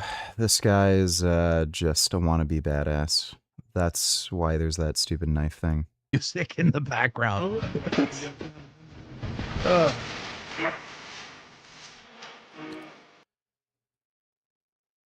Is this guy cheat curling the fucking 90s? Yeah, are those 90s or is that supposed to be 60? I think those are 90s. That's even more retarded. Bro, okay, I'm not like a gym expert, but I know that this is bad form. Like, Yeah, no dude, shit. what size dumbbells are those? Like 90-pound, 80, 90-pound dumbbells? Dude, just lift like 60-pound dumbbells and stop like trying to blow your back out with the heavier weight. You look ridiculous. Turbo dork. Exactly the type of person you'd see trying to make the excuse to carry around a weapon for religious reasons. You're kicking me out of the gym right now because you are scared that I'm gonna take my religious symbol. So you're scared that I'm gonna take this religious symbol and kill somebody. What I'm saying is you. Which has happened, by the way. There have been Sikhs who've stabbed and killed people carrying their religious fucking weapon. I mean, didn't like a month ago this happened in the UK with Henry Novak? That's happened in Canada. I don't know if it's led to a death, but that's happened quite a few times in Canada. It was close by to me too. There was an area where there's a lot of Sikhs and blacks. And for whatever fucking reason, there was a lot of Sikh kids who were beefing with black kids, and these Sikh kids were carrying around knives, and there were a bunch of fucking knife fights that ended up happening between Sikh and black kids. I don't know if it actually led to a death, but these people absolutely have used their knives to attack people. Yeah. I mean, there's a chance. There's a much better chance that she's gonna die if you have a kirpan on than if you don't. It's just because, of course. All right, guys, let's listen to this. Racially profiled. I'm pretty sure if you were white and carrying the knife, they'd be just as concerned. Civil rights icon. Like what is this? I don't get it. You had a knife. And speaking of killings, VG. Let me see. Benjamin Netanyahu has decided that he hasn't murdered enough people in Gaza, so he's considering a new offensive to try to regain the upper hand in the elections, because the Israeli electorate these days wants someone as fascist as humanly possible. And so, okay, good. If you haven't murdered enough people in Gaza yet, you haven't done enough. And oh, by the way, sounds good. I definitely vote for him. Are they really going to set up, the Trump Riviera in Gaza? Of course, that was a joke and a lie and deep Israeli propaganda. But Sharon is here to tell us the truth about what's actually happening. All right, so here it is. Israel will be holding elections, Cenk, in October. All right, well, that all sounds like good news. That they're gonna keep pounding ass in Gaza. So yeah, vote for Netanyahu. Thanks for the donation, Dodo. On the Turbinator. July the 15th, I went to the Good Life in Windsor. Google location. I purchased. Why did you decide to why are you recording your video? To carry this. She refused. She went on to say, why can't I was actually heartbroken. Look at my face and sad. Good Life, out of all places. I would never expect that, man. I would never expect people to have a problem with me carrying a knife at Good Life. Right. Well, those people are jerk-offs. Performance first closed Everyone was in a panic, and it was the biggest crisis that many of us have seen in this generation. There are thousands of vessels that are stuck. Ships are still getting attacked. They said they control the strait, they do not. We heard from the International Energy Agency that this is the biggest oil supply crisis ever seen. It is in the world's largest oil-producing region. The Strait of Hormuz is responsible for 20 to 25% of the world's oil as well as gas, seaborne trade. So we're talking about 20 million barrels per day. It also meant that a lot of food supplies, fertilizers, and other essential commodities were stuck. Ever since the Iranian Revolution in the 70s, the idea that Hormuz has been important has been known. The Strait of Hormuz. But it's always been a back burner issue. Oil prices and shortages were expected to soar. There is worry in the market that there is no end in sight. That knock-on effect really is being felt. People were really wondering how the world would cope with such a disruption. Many of the banks were talking $150 a barrel, $200 a barrel. But then, it didn't happen. Markets barely blinked at some of the challenging headlines coming from the Middle East. The market has been pretty resilient. Although we did see prices top $126 a barrel, many of those worst fears were never materialized. We saw the market adjust to the crisis in somewhat surprising ways. Price response actually shows how resilient markets can be. So how was the biggest energy crisis in a generation so easily swallowed? And does this ability to cope mean the world has reached peak Hormuz?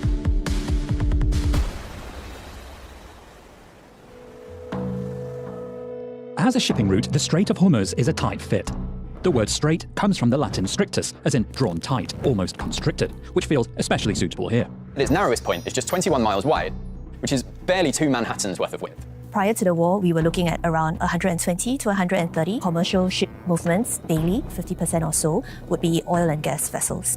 You'll remember a few years ago we had the Ever Given blockage through the Suez Canal, which also hit pretty much every commodity market. But the difference there is you can sail the long way around Africa. Hormuz is a true choke point. The president's saying the strait is completely open. And destroy Gaza once and for all. Yeah, hopefully.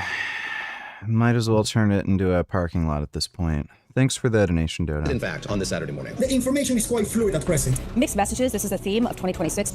The stop-and-start nature of the war makes navigating the strait even more complicated. Logistical dangers and risks remain elevated. One of the first reasons ship owners were cautious about sailing through Hormuz, even after the interim peace deal, was the presence of mines. We are talking about really big oil tankers carrying hundreds of millions of dollars worth of oil. So ship owners and owners of these cargoes were very reluctant to expose their vessels to such risk. It's one story getting ships out of Hormuz, it's another one getting them back in. Many owners will be keen to get their vessels and their crews out of harm's way, but they might think twice about making this decision to send ships back in. How much traffic returns to the strait will affect the future of energy and therefore the global economy. And by taking a look at some of the key factors that prevented the full-blown crisis, we can find clues as to how this could play out. The first factor, and perhaps the most subtly obvious, is that the world was already flush with oil. Roughly 20 million barrels a day were prevented from reaching the market. Existing surplus, strategic national reserves, and commercial inventory offset 9 million of that. There was a huge release of global stockpiles. It was coordinated by the IEA, and this added a lot of immediate supplies of oil, something like 400 million barrels of oil that came into the market at short notice from storage tanks all over the world. It was this one-time release that really helped as kind of like a blow-off valve. The US released pretty significant volumes from its strategic reserves. Millions of barrels a day of extra oil gushing out of the US to global markets in order to dampen the price impact, particularly in the West. US exports during this time reached a record. In Europe and in the US, we had the extra disposable income to pay up for marginal barrels where that needed to happen. And that meant that in relative terms, the West has been cushioned from the spike compared to some of the poorer nations, particularly Asian nations that were heavily reliant on Hormuz for their crude flows in the first place. Asia in particular doesn't have big oil fields. Asia has been more and more reliant on the Middle East and also on places like Russia. The crisis highlighted that you can't have a major supply shock in the Middle East and also not have Russian oil. Another cushion was that oil coming from the Middle East never fully stopped flowing. Bypass pipelines made up for another 6 million barrels. Just have oil pipelines, gas pipelines, going west. Saudi Arabia was able to basically pipe oil all the way across the country. This had not been tested. It worked and really was a key factor to helping avoid the worst case scenario in terms of the oil market. Same thing with UAE, can currently do about 1.5 million barrels per day. By the end of 2027, they're gonna have that up to 3 million barrels per day. The piped oil lent two ports greater importance. Fujairah, used by the Emirates, and the Saudi port of Yanbu on the Red Sea. The upshot is in aggregate, if all the pipeline workarounds work at their maximum, you won't necessarily need as many ships to go through Hormuz in the long term, and in the even longer term, you're potentially seeing more pipelines being built to avoid Hormuz in general. Perhaps the most unexpected force mitigating the crisis has been the actions of one country, China. Biggest reason. Hey, not much is up, dude. Just chilling. reason oil prices haven't spiked in the way people thought is really China. China has cut its oil imports in a way that many people thought wasn't possible, or certainly wouldn't have predicted at the outset of the war. We're talking 4 or 5 million barrels a day of reduced crude imports to the lowest level in about 8 years. That is a massive leveler for the global oil market. This pullback can be attributed to a pause in strategic stockpiling. This reduction in demand is really significant as a number because it is more than the consumption of what Japan, for example, would import on a given day. Sometimes China did the world a favor. If they had been competing for barrels on the marketplace, quite potentially could have seen more price impact during the closure. The measures China and other countries took to achieve roughly 3 million barrels in demand destruction are varied. Added up, these were the major factors preventing the crisis. But China's agility also comes from strategic investments towards electrification. China is a leading market for electric vehicles. It's not like they had a whole bunch of electric vehicles sitting in parking lots and suddenly this crisis came on and everyone switched to EVs. They've been rapidly adopting EVs in their economy. More on this in a moment. I feel like a pawn in a big game of chess. Uncover more at Bloomberg.com/videos.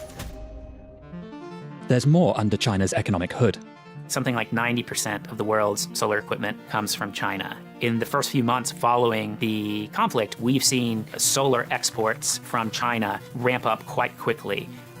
You can see that surge here, with other Asian countries, Europe and Africa leading the way. Although exports to other regions seem small, when viewing the world average, the wartime spike is significant. However, for those optimistic problems with the strait could usher in the age of renewables, realities on the ground indicate otherwise. Solar and oil don't really compete with each other because very little oil is used in the power sector.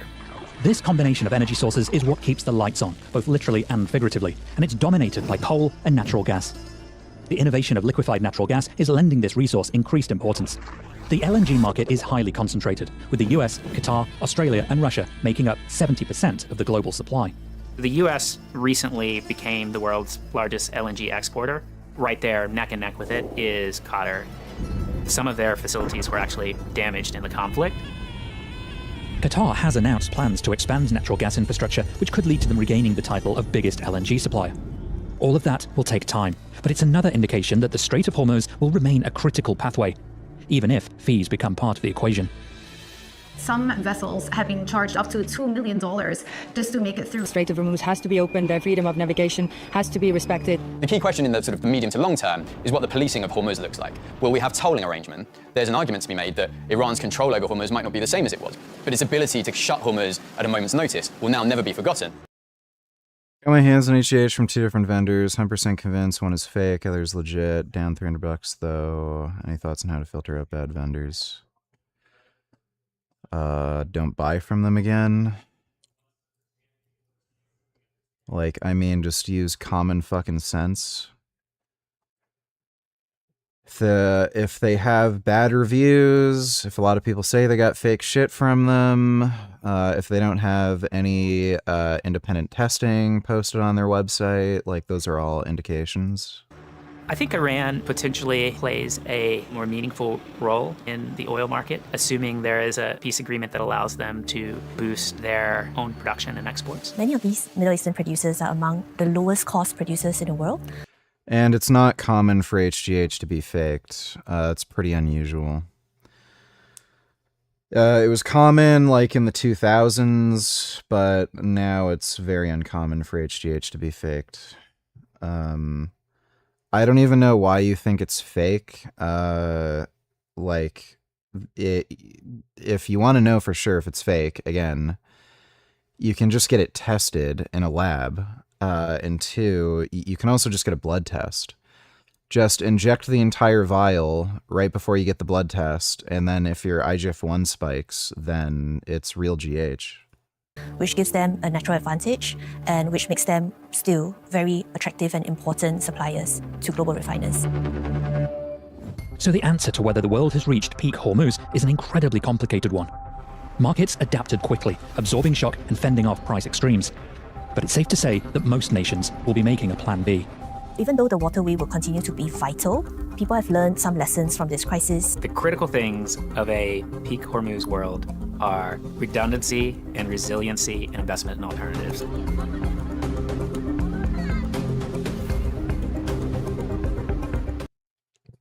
coverage and bring in Vice President of America First Policy Institute, Fred Fleitz, and open source intelligence analyst Ryan Macbeth. Gentlemen, great to have you both on. So, Fred, let's start with you here. So, Iran is now claiming that 7 of their people were killed in a military base due to U.S. In all seriousness, I hope Trump's plan to build hotels and resorts in Gaza succeeds. Why are people even complaining about it anyway? The Palestinians live in dirt anyway. It would most likely be what's best for them anyway. Yeah, I mean, they'd be better off. So, dumbasses just like to complain. Thanks for the donation, Dodo. I've never used ipamorelin, so I don't know what it's like injecting it. I have no idea. You got a head rush from it? Like, do you mean facial flushing? I don't know. I have no idea if ipamorelin causes facial flushing. You can end up getting a lot more water retention and like feel like your face is bloating up from growth hormone, and certain producers like don't have a diuretic in their growth hormone, which makes you more likely to feel that. I don't know if that's what you're feeling. I think the most common diuretic they put in growth hormone is mannitol.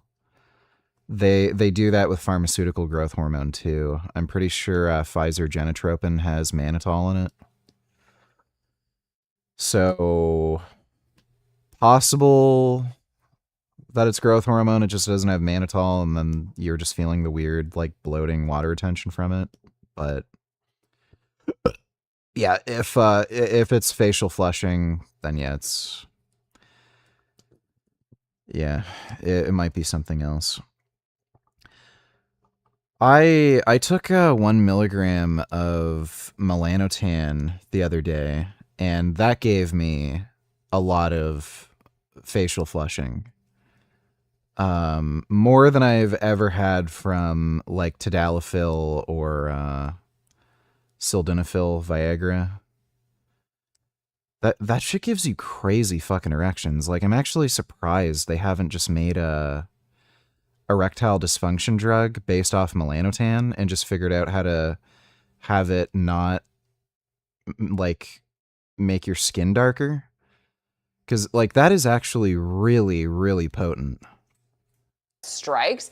Now, the president is warning we will start bombing infrastructure, such as power plants, next week. Nice. What is the end game here when it comes to bombing power plants? And do you see that as a very viable next step? Well, it's interesting. This current round of attacks really is concentrating on taking out locations near the Strait of Hormuz to limit Iran's ability, maybe cut it off from attacking this area. And this includes supply routes to towns and cities where there are military bases or other areas where drones and missiles could be launched. And also the attacks are going further inland to take out areas where these attacks could be attacked. There's attacks near Tehran to try to also increase the pressure. I think Trump is pretty serious to give the message that the Iranian regime is not going to wait him out because of the upcoming midterm election.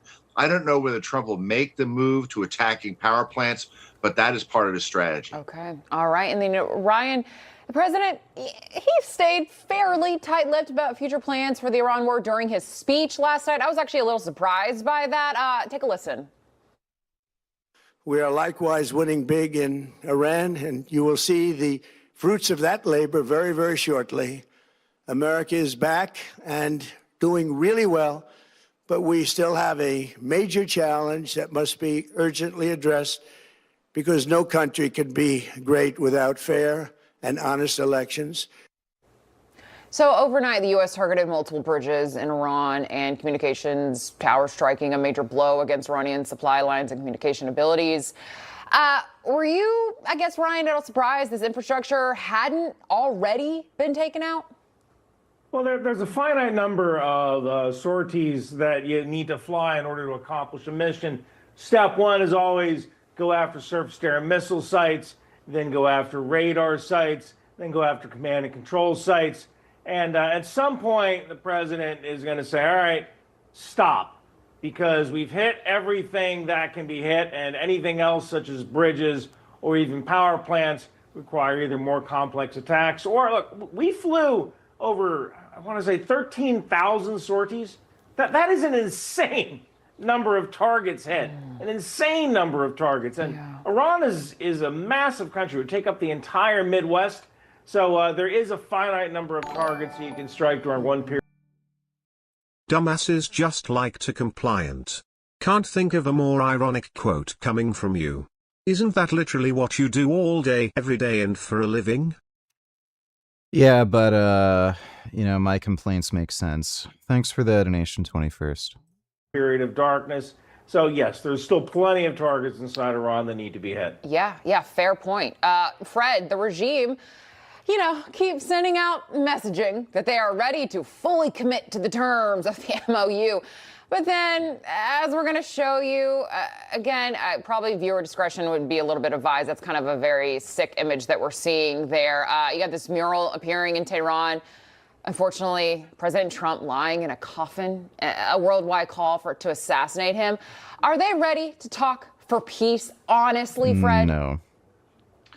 I believe there are elements of the Iranian regime that do want to talk. They do want a ceasefire. They don't want their country destroyed. But frankly, the regime overall has not abided by anything it's committed to. This memorandum of understanding, which we made major concessions, they're basically laughing at us by agreeing to the deal and then up in the ante, think that Trump's going to let them get away with it. Trump's now sending a message that he's very serious. If they want to negotiate, they have to abide by their agreements. So my hope is that the elements of the regime that want to negotiate will be able to prevail after these attacks. We will see. Yeah, we will see. Ryan, lastly, the UN is now accusing the Iran-backed Houthi terrorist of using a flight back from the Ayatollah's funeral for transporting Iranian National Guard troops and weapons into Yemen to conduct even more terror activities. Iran and their Yemen-based terrorists are the Houthis. They are, of course, Ryan, denying all of this. What do you make of it? Iran was a major source of weapons and components. I guarantee you there aren't any Houthis sitting in a cave chewing on khat, manufacturing their own long-range drones. So they get a lot of this stuff from the Iranians. And if they wanted to try something like shut down the Bab el-Mandab Strait, they would need these weapons and components from Iran. So yes, I have no doubt in my mind that Houthis flew back with something. Yeah.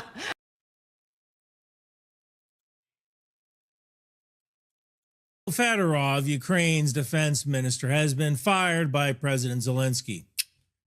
Now what? Well, now a quick note to all my viewers, make sure you're subscribed because only 5% of you are. But let's get to why you're actually here and talk about Fedorov. According to the flurry of news stories published this morning, Ukraine's tech-savvy defense minister, a 35-year-old who's only served 6 months in the position, is out. The reason is that Fedorov kept clashing with Ukraine's old-school generals over military procurement and conscription reforms. Fedorov is a reformer politician who has been deeply popular, and he's been involved with Zelensky's administration since 2019. At the age of 28, Fedorov was appointed to Zelensky's first cabinet as the Minister for Digital Transformation. This was a new ministry within the Ukrainian government, and this posting allowed him to enact digitally minded reforms within Ukraine's government. One such reform was kind of targeting the Soviet-style bureaucracy that still exists in Ukraine. A good example was an app that let you register your cars or get marriage licenses and divorces. Now, following the Russian invasion of Ukraine in 2022, Fedorov made a public appeal to Elon Musk, where he basically asked SpaceX to turn on satellite internet services over Ukraine, Starlink. And simultaneously, he was pivotal in helping cut off unauthorized Russian access to Starlink internet services. And this was incredible for results on the ground because the Ukrainian military uses tens of thousands of Starlink terminals. It's the lifeblood of their battlefield communication system. That analyst is mistaken and has no idea who he's dealing with. The Iranians do not care if their country is destroyed. They are insane religious ideologues who are happy for their country to be in an apocalyptic state they don't care about ceasefire or negotiate on. Yeah, that's true. A lot of people in the West in general don't really understand radical Islam. They literally don't get it. Thanks for the donation, though, Dodo. And Russia doesn't have that. Now, Fedorov even used his digital transformation ministry to set up a system where Ukrainian soldiers could video verify strikes on Russian soldiers, and then they were given points to buy more weapons, such as drones, like Call of Duty style. This system really angered Ukrainian defense contractors. It was kind of called the Amazon of weapons by the media and even soldiers. And I'll tell you this verification system produced an insane amount of battlefield data, which we're going through as well. And this could even be used for negotiations with Russia as proof of how many casualties Russia was taking every month. And I got to tell you, by all accounts, Fedorov has been a reformer and an innovator within the Ukrainian government. He was appointed to head Ukraine's defense ministry in January of 2026, where he then instituted some changes on how the war is to be fought against Russia. These changes included learning more about the use of drones and trying to enact reforms to make conscription fair for those involved. He is also the mastermind behind the attacks on Russian oil infrastructure. Now, Fedorov began his tenure with the goal of killing or seriously wounding 50,000 Russian soldiers a month, which Ukraine has come close to in recent months. However, there have been some conflicts between Fedorov and Ukraine's military brass. And following his firing, Fedorov essentially gave this press conference of his own, accusing Ukraine's top brass of obstructing reforms and using Soviet-style methods. And there was this one complaint about Fedorov that allocations of drones to different units were being made based on loyalty rather than data. And, of course, he denied this claim. But during this press conference, Fedorov listed achievements in his tenure, which he had produced for the Ukrainian war effort, such as Russian forces lost their access to Starlink, occupied Crimea has essentially been isolated from Russia, and an important transformation of the army has taken place. May 2026 is the first time since 2023 that the Russians have suffered serious territorial losses. Ukraine has found a way to fix its manpower problem by leaning into cheap drones of all kinds and reorganizing its military formations. Dodo Natalaris, watch the Ukraine video sent you. It's like fucking 30 minutes, dude. I'll maybe watch a bit after this, but thanks for the donation. Resembling a more Western-style military than a Soviet-looking one. Ukraine has also established a number of Army Corps responsible for several subordinate brigades, and these corps became tasked with training so that the troops could be taught by those who would eventually lead them into battle. And this process is still being implemented here, but it's also boosted the quality of training and discouraged new soldiers from deserting. Now, some Ukrainian units have also moved from requiring 5 weeks of basic training to 8, which better prepares soldiers for what they're going to find when they enter combat. Now, I see a few things come out of this. Not all of them look good for the Ukrainians. This feels like Ukraine is kind of losing its star quarterback in the middle of the game, someone who's kind of pushed Ukraine to be innovative. Losing a quarterback doesn't necessarily mean you lose the game. Or if you're one of those nations that really likes to play grass hockey, I guess maybe it's your star striker.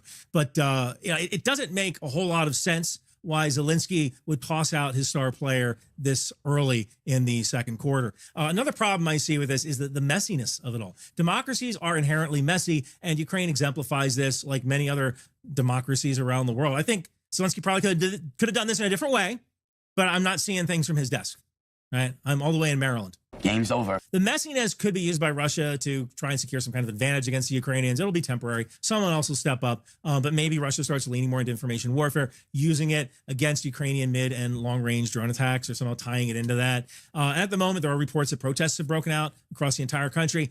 This could be an important moment in Ukraine's war against Russia, although I'll tell you, there is one good thing about these protests. It shows that Ukrainians have the right to protest. We don't see any protests going on in Russia, which tells you everything you need to know about Russia. What the Ukrainians do next could have serious consequences. Months of progress could be erased. There could be an undermining of the unified front against Russia, and this could theoretically allow Russia to move faster with information warfare. There was one Ukrainian protester who kind of summed up why Fedorov's firing was so divisive, and he basically said the defense minister is being removed in the middle of an effective, like a genuinely effective campaign. And he's being replaced by someone who buries all hope of reform under red tape. And increasingly, even Ukrainian military officials have sided with Fedorov. So the man who's been chosen to take over Fedorov is kind of an old-fashioned official. He's much less interested in reforms and innovation. Now, Zelensky could be shooting himself in the foot again. It could cost him politically. He still has a constituency to serve, but it could also mean a reversal of the programs that work so well under Fedorov. Although this still has a long way to go. Fedorov has to survive a vote of approval within Ukraine's parliament. If Fedorov is removed by parliament, it's going to be hard to tell what will happen next. But it could be some serious issues with Ukraine's war effort, or it might not. Like, look, Abraham Lincoln replaced generals all the time, and the U.S. still won the Civil War. There's no evidence as well that Federal's replacement wouldn't continue changes within Ukrainians' military. Even old men can make changes and reforms. So Ukraine still is facing some serious manpower problems, but the lessons learned from drones aren't likely to be overlooked. We could also see some new innovations coming out. Are all around Ukraine. People are calling for reforms. Lviv and most of the people, in the big cities like Lviv, Kiev, Kharkiv, Odessa, in the smaller cities too, multiple of the images. So it was during the daytime, closer to the evening, there were even more people. Animal Liberation retailers, you know, Tinder Passport works in North Korea. Weird. Like, for real, or is it just like a meme?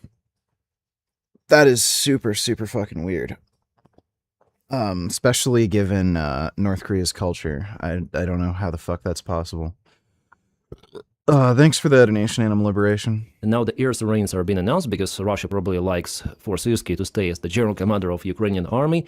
Well, if yesterday people were protesting against the removal of Fedorov, today they were calling to remove Syrsky, together with appointing of Fedorov once again on his position as the Minister of Defense of Ukraine.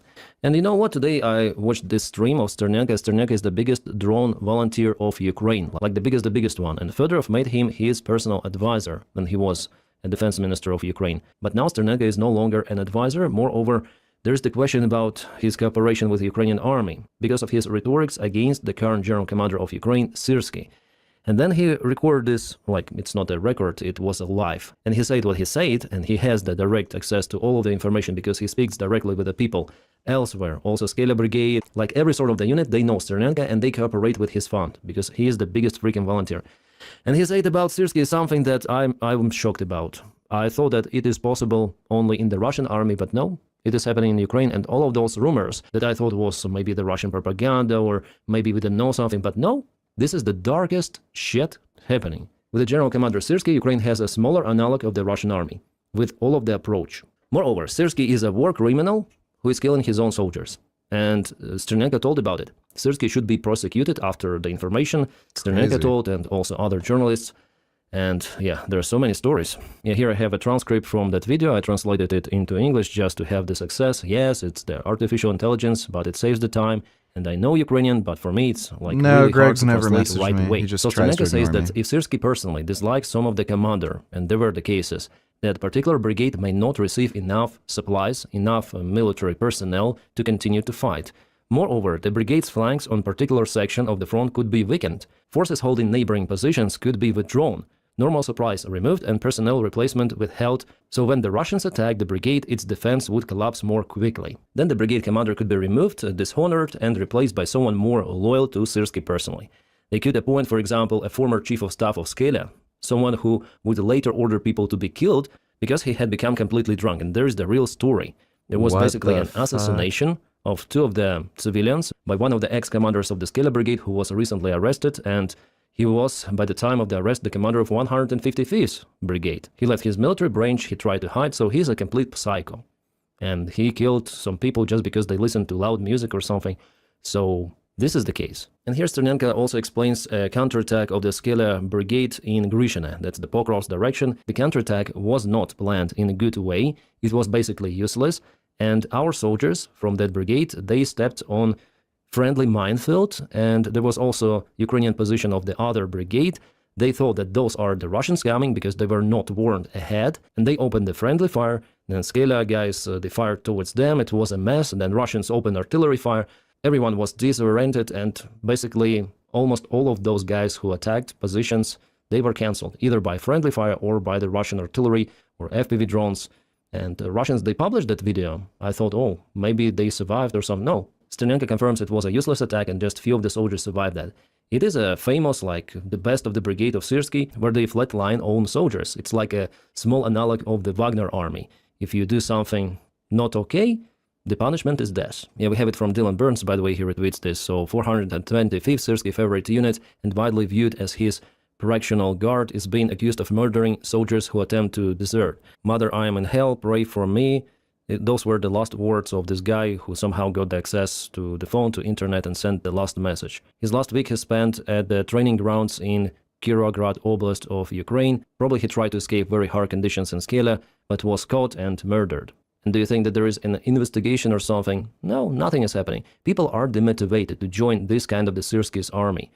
As Fedorov says, more than 200,000 people, just imagine, 200,000 people escaped their military bases, evolved or deserted, like you may use any sort of the term, because of this shit happening. And now, what would you say to young guys in Ukraine? Like, what is the motivation factor?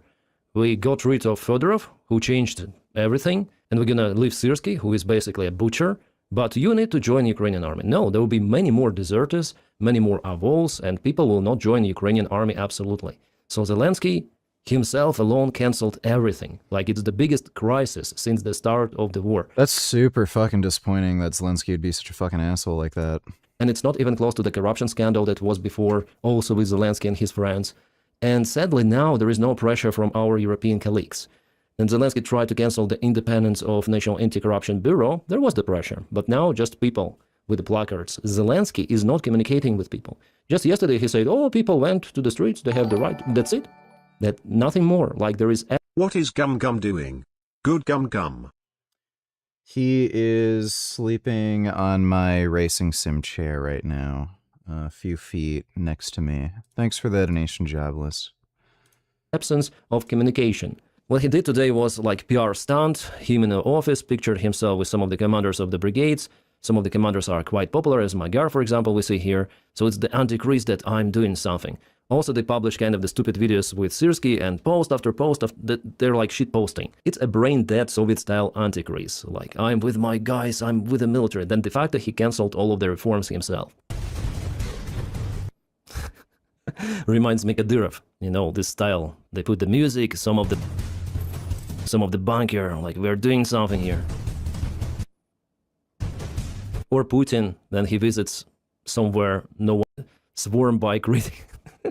Guys, just understand, this is the country at war. It is fighting for its existence, and people of Ukraine, they hate this guy the most. After Putin, I think Syrsky is the most hated person. And yeah, and Dylan continued to base here. I don't see how the Ukrainian government can operate military recruitment in an environment like this. Protests are only escalating, and we're concentrating its anger at Syrsky before the direct call-out by the now ousted defense minister. His image is toxic to national morale. So the only way out is to, well, I would say remove Syrsky, of course, and also apply Fedorov's reforms.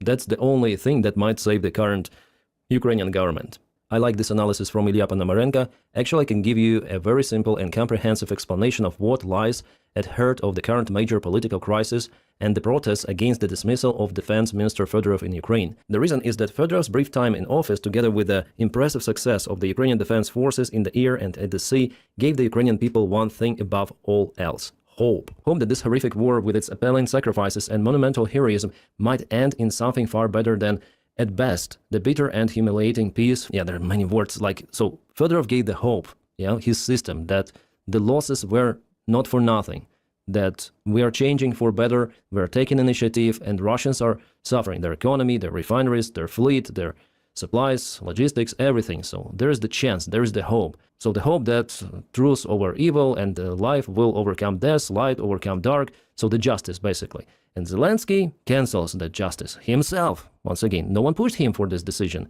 It's definitely like this, guys. This guy is not... Jeez. Why the fuck does Zelensky like this guy so much? It's just fucking weird. Super weird. I really like this Wolverine trailer.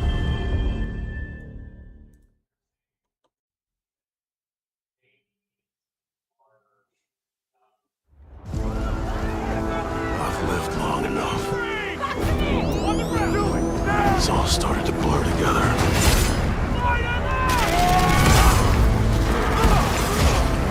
Every fight, every death.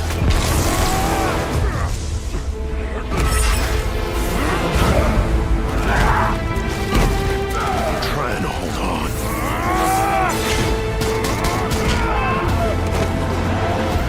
I can feel it slipping away.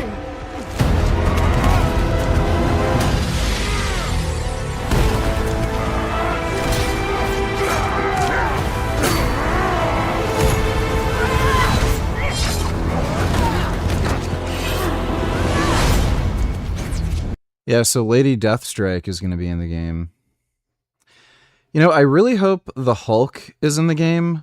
Hulk versus Wolverine boss fight would be really fucking cool. I don't know if we're going to get the Hulk, but they've got a bunch of villains. You know, Omega Red, Lady Deathstrike. Who else? Well, Sabretooth is in the game. So there may... Yeah, the Hand is also in it, but... Yeah, there may be a chance the Hulk ends up being in the game, because Patch, there is clearly a fucking point in the game where you play, you know, his alter ego Patch. Seems anyway. The Hulk was in some of the Patch comics, so there may be the Hulk in this.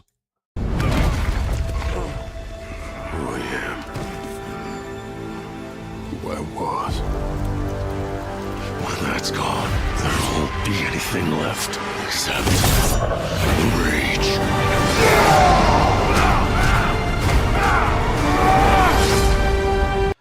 I really wish I could have Wolverine claws. I always wanted Wolverine claws when I was a kid, and I'd have dreams that I'd have Wolverine claws, and I'd just like cut people up and kill them. Cut their heads off and limbs and shit. Wolverine claws are so fucking cool.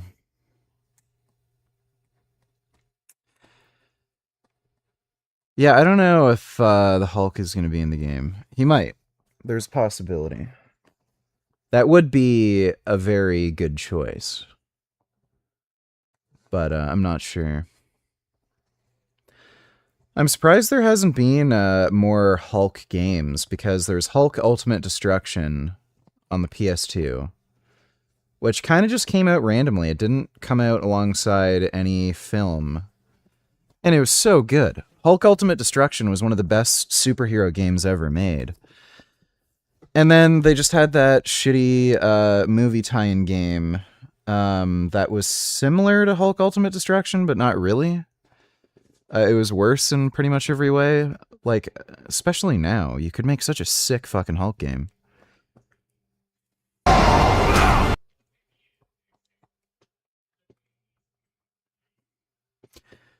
Yeah, it's possible that they might end up working on a Hulk game. Like, they've got the Spider-Man, they got Wolverine. Hulk would make sense, too, because they've already got, like, the open world thing going. So it wouldn't surprise me if Insomniac gets the go-ahead to make a Hulk game, especially if the Wolverine game sells really well. Hopefully.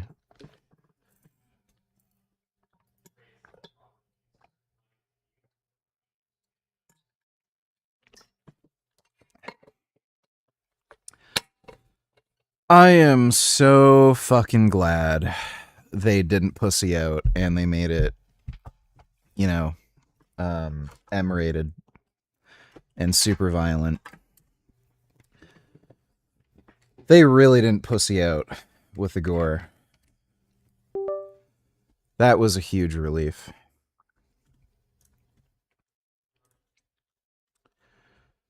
Time to suffer.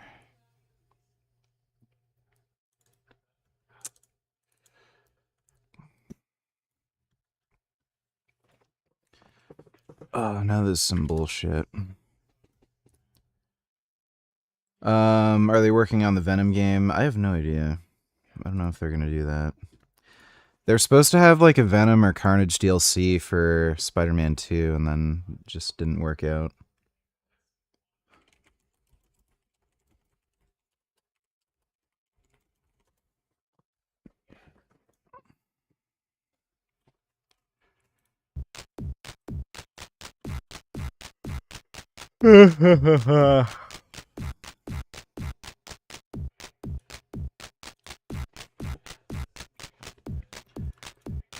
I totally forgot where the save states are. Where am I with the...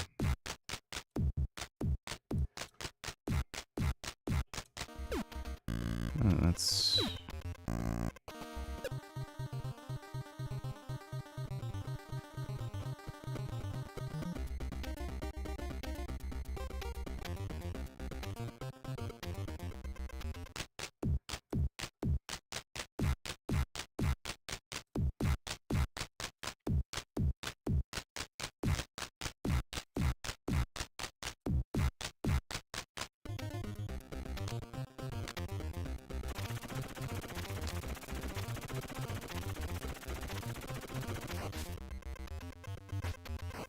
Crap.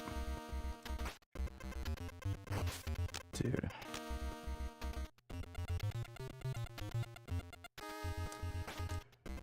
This game is a load of fuck, dude.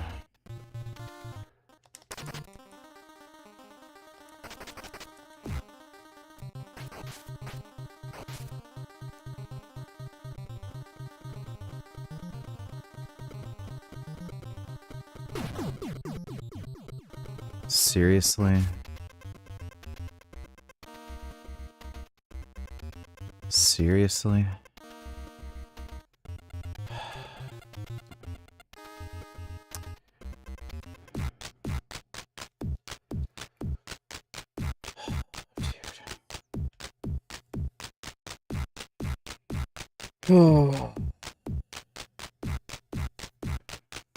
When I take a break from this game for like a week and I come back and I'm like, oh my god. Now I remember. Jasmine.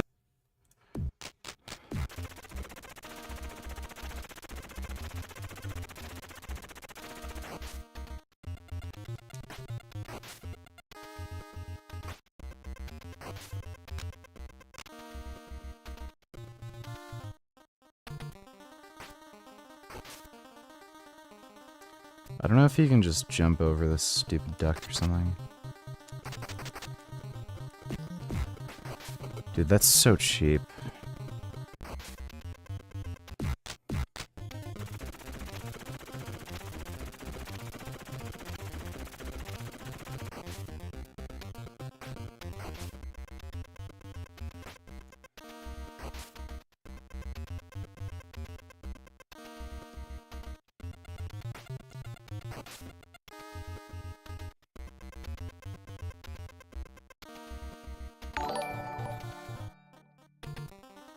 Hey, VG, speaking of action-related stuff, did you hear that the creators of the 90s hit cartoon SWAT Cats are trying to create a CGI reboot titled SWAT Cats Revolution?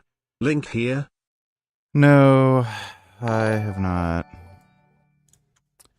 I hope they let you kill civilians too in the Wolverine game lols. They won't. Thanks for the donation, dude. That's nice, Dodo. Thanks for the donation.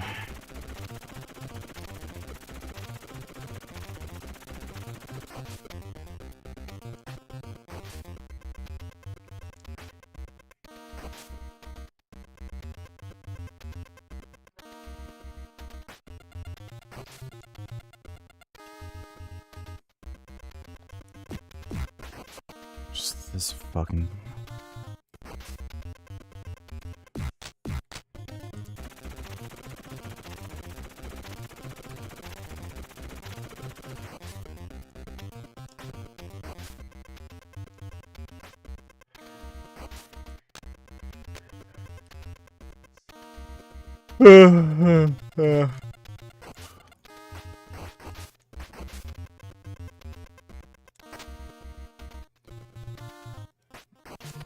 Okay, that's a better strategy. Oh my god.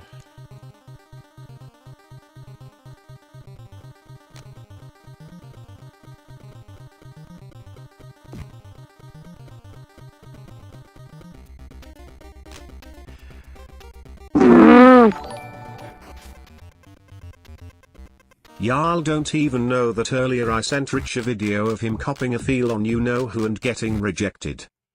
That's nice. Thanks for that donation.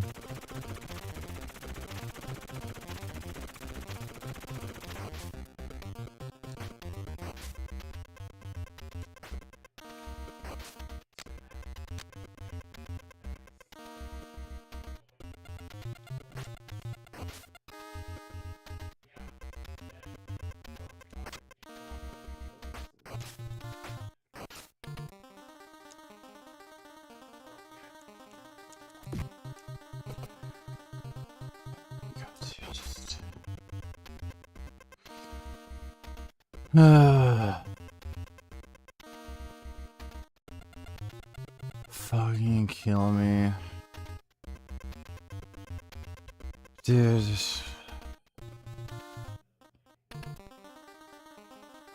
Why does this, like, there's just something so annoying about it.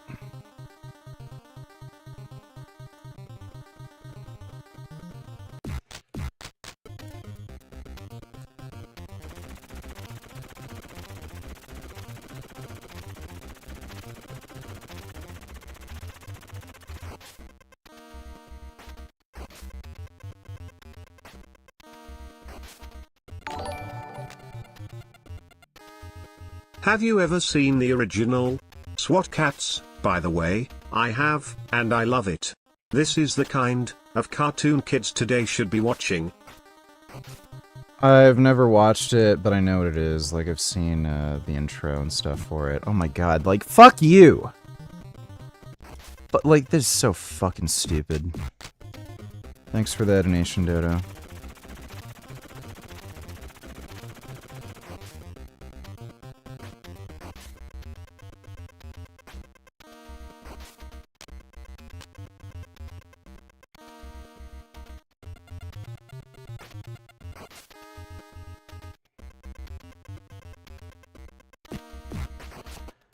And the thing I was doing before just decides not to work. You know, as is the case with these things.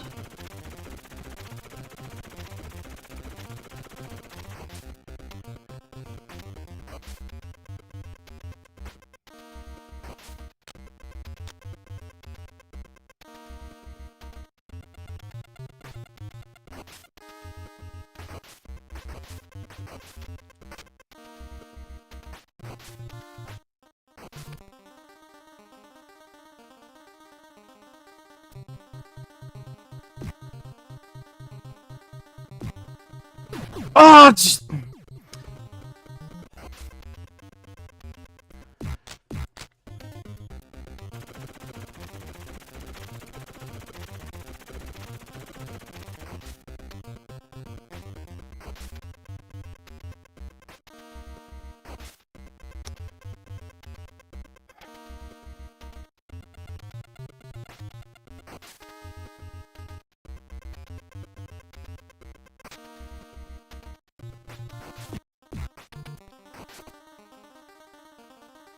It hit me when I was on the fucking other platform.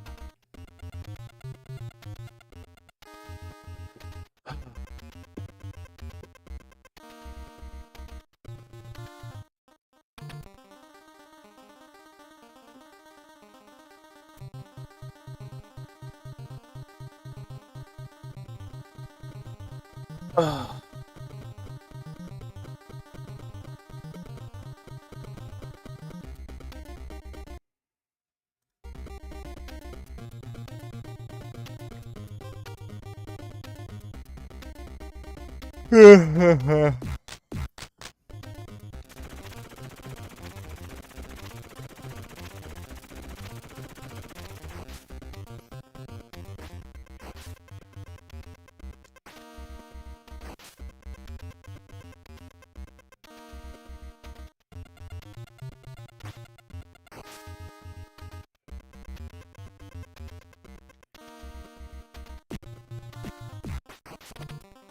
Okay.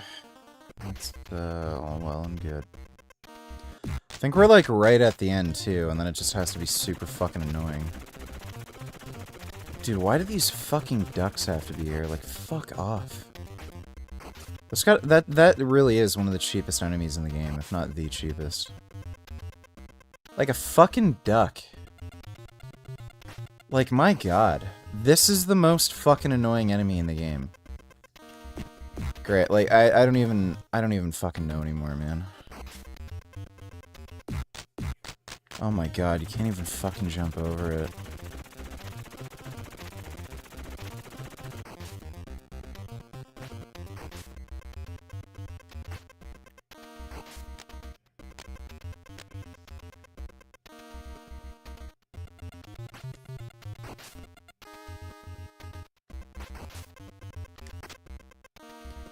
So you have to, like, run at it and then hit it, it seems. Yeah, and, there's the fish that kills you in one hit.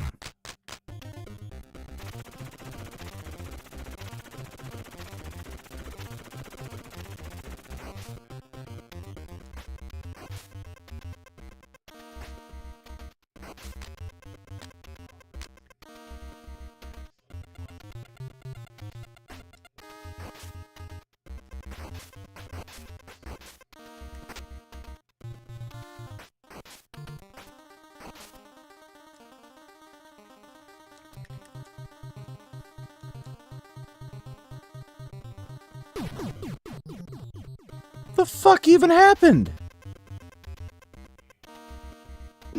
Like, I didn't do anything. I didn't hit the spikes, the fish didn't touch me.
Well, that worked.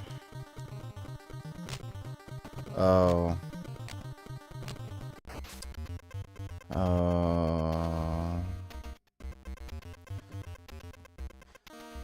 Congratulations, you're banned. See you later. You claim to get how much, like 240 grams of protein per day? And only consuming 1850 calories? Absolutely no chance. Even if you only ate pure tofu and literally nothing else, which we know is not what you eat, you'd be getting 2.53k calories. Never said I was getting 240 grams of protein per day on 1850 calories. Thanks for the donation, stupid.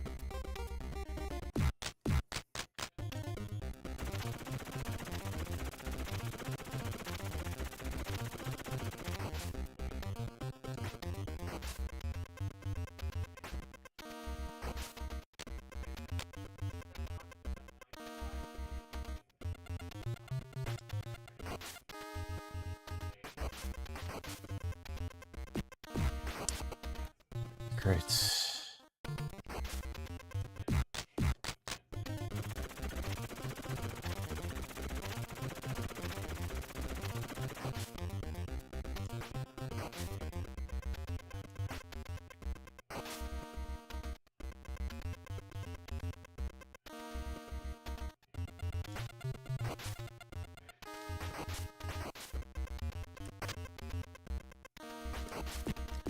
Oh great, didn't let me jump for some reason, inexplicably. The guy you just banned is a guy who's been following you along for years. Okay, good, so then he should know better, so he can get the fuck out of here. Yeah, if you want to intentionally piss me off and be a fucking asshole, then you can go.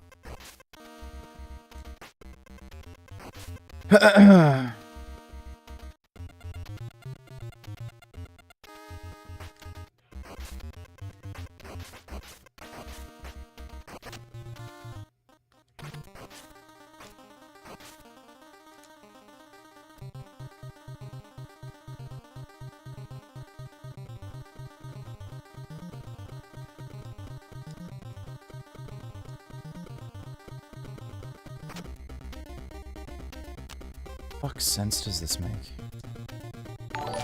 Like, oh my god, dude. Can you not, dude? Fuck.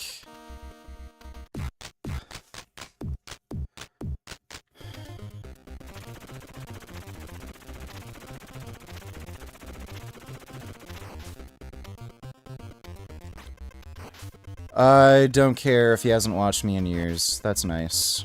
So he's just a fucking loser who doesn't have anything going on with his life, and he's obsessed with whatever relationships I may or may not have, and he has to fucking bother me about it, so he can fucking leave. I don't care.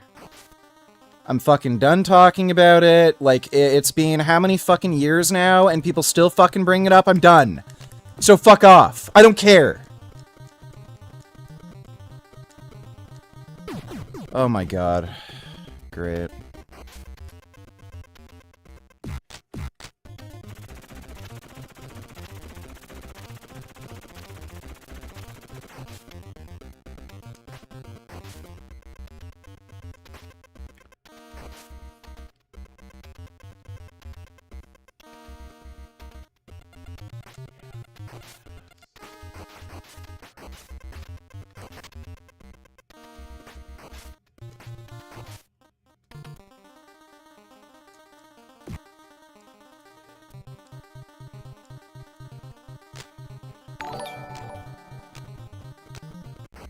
Nobody's pissing you off. Emotions come from within. I guess you forget the lessons you learned from the trip that supposedly cured your depression. You can be like a rock in the water, and the rain hitting the water is the turbulence of everyone else. That's nice. Thanks for reminding me. Appreciate the donation, dude.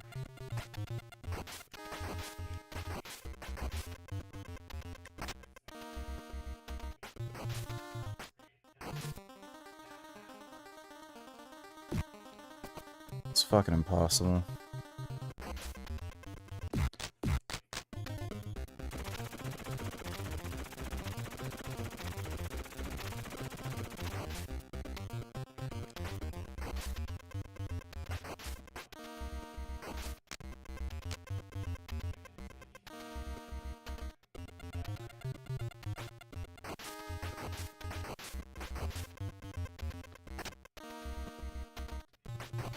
Oh my god.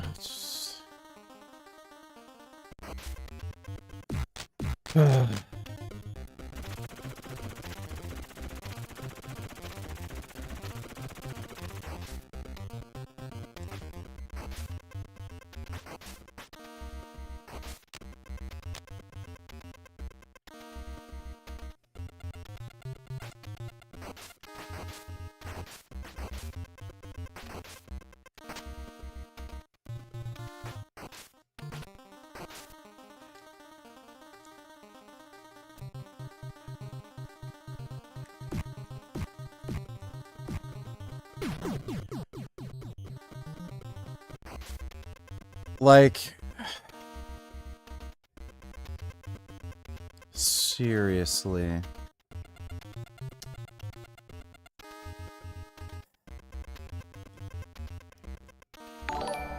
I need, like, meth or something to be able to handle this fucking game.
You know, I miss old cartoons like this that used to give us just mindless action rather than communist garbage like Steven Universe.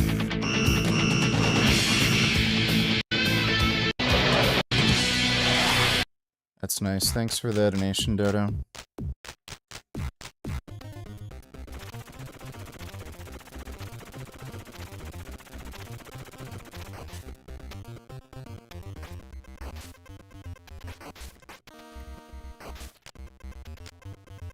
Could it be argued Frank Tufano is more mentally ill than retarded? Yeah, the guy who eats rotten fucking, brains isn't a retard. The guy who thinks forest fires are, fake and don't exist.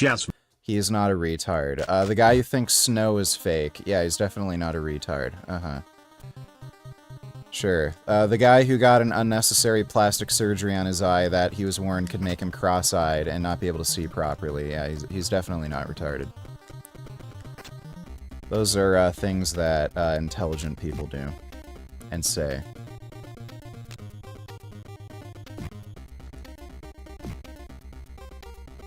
Give me a fucking break. Like, that is just disgusting!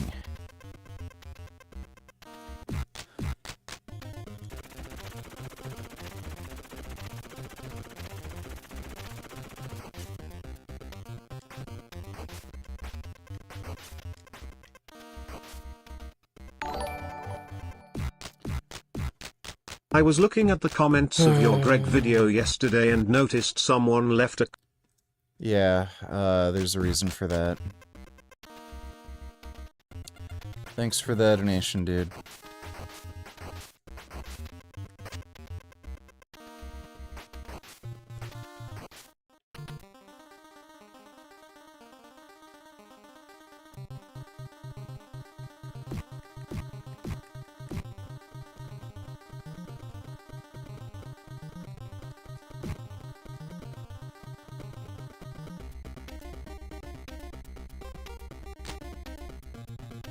Like, this is so fucking impossible.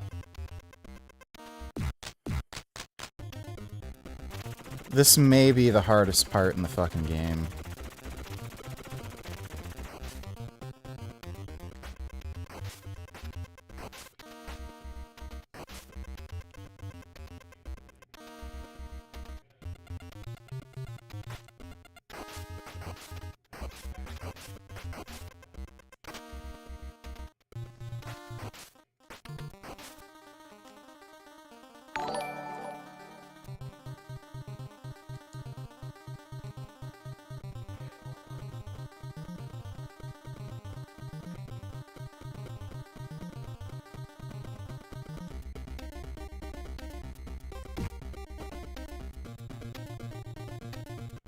When are you gonna upload your YouTube profile pic? Maybe it'd help with the algorithm. You were like 21 in that photo, so old. Haven't updated and leaving later.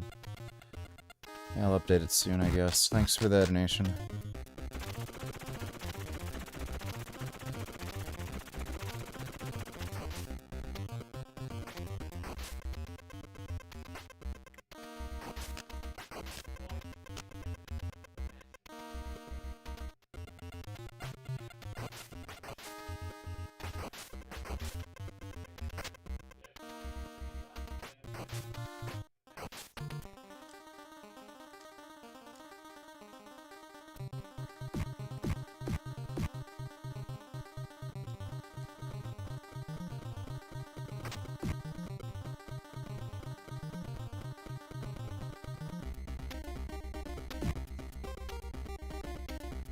Ah!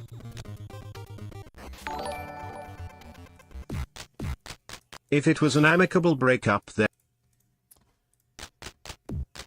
Thanks for the donation, dude.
Well, you know what that means.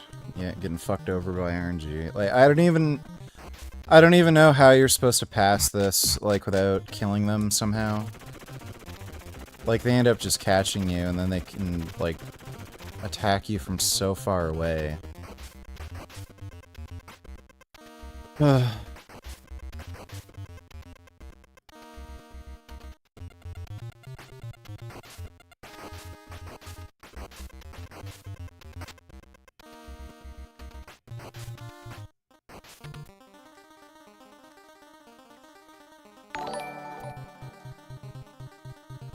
Every night you come on here and I remind you of the person you spent 10 years with. Are you sick?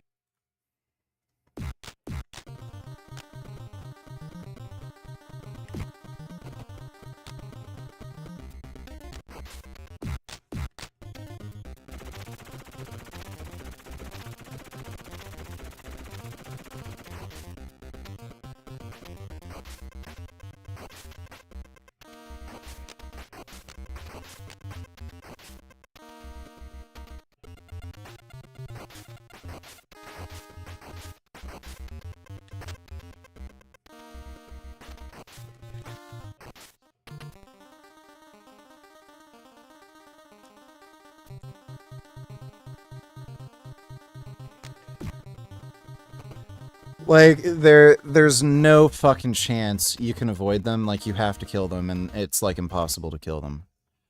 It's insane. It's stupid.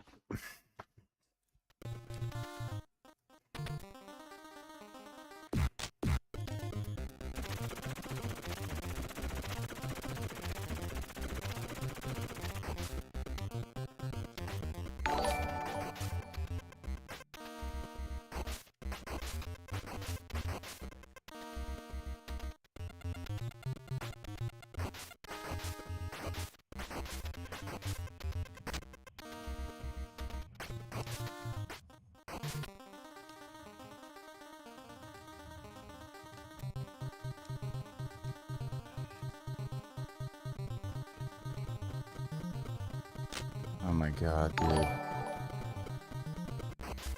Do you still make up lies about Jasmine to tell Pat?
Jasmine, Jasmine, Jasmine, Jasmine, Jasmine, Jasmine.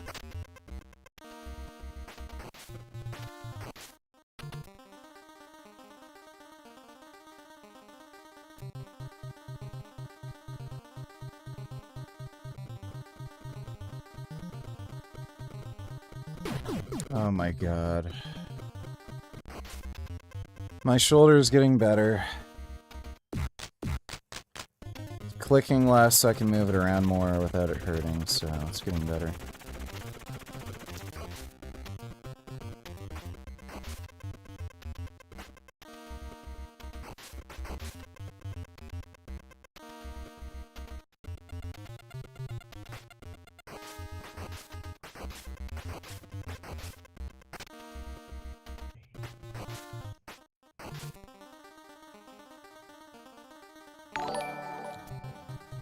fucking asshole.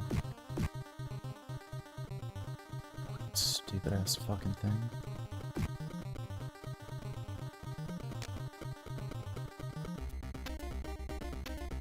So hard to navigate around this shit too. Oh my god!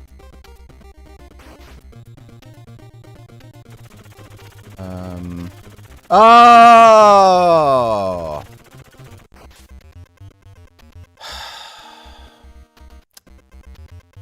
Yeah, I take melatonin.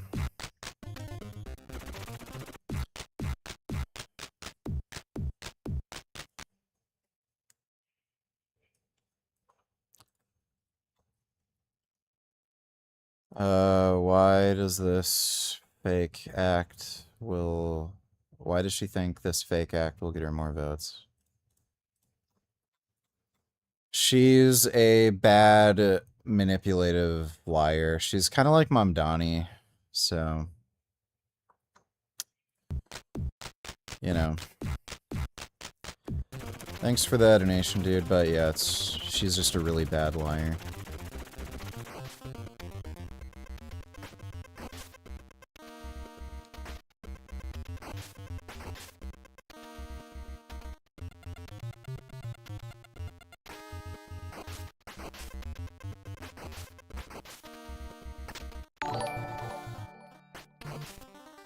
I asked you to skip 21st donations when he mentions Jasmine.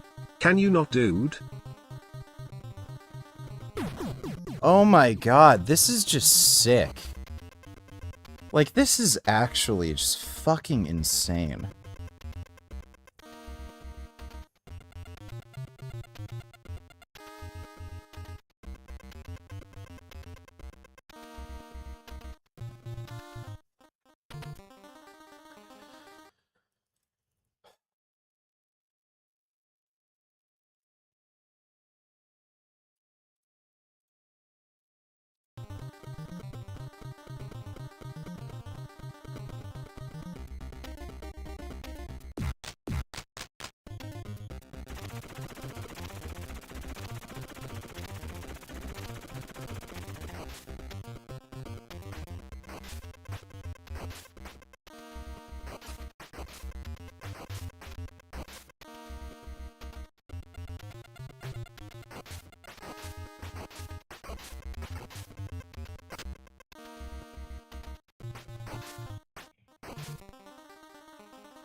Yeah, I mean, we might as well save before the swimming part.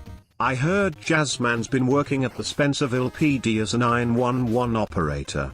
I bet she's doing a good job given how That's non-lazy nice. she is. She's a hard worker and That's quick good. thinking. Jasmine dude nigger Jasmine durian rider Jasmine Jasmine Jasmine Jasmine fat pat bip pap.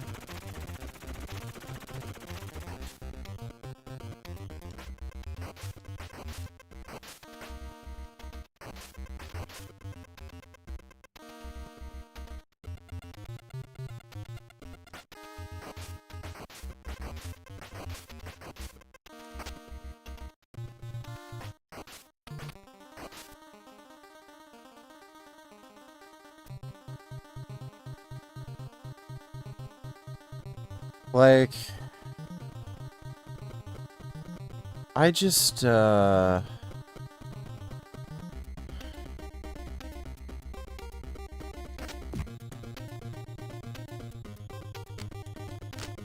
my god. It's like the RNG just has to work out fucking perfect for you.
Fuck.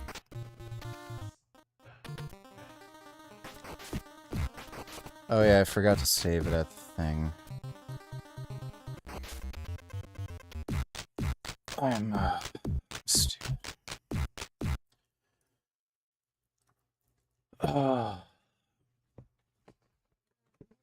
I'm just gonna go take a piss. I'll be right back.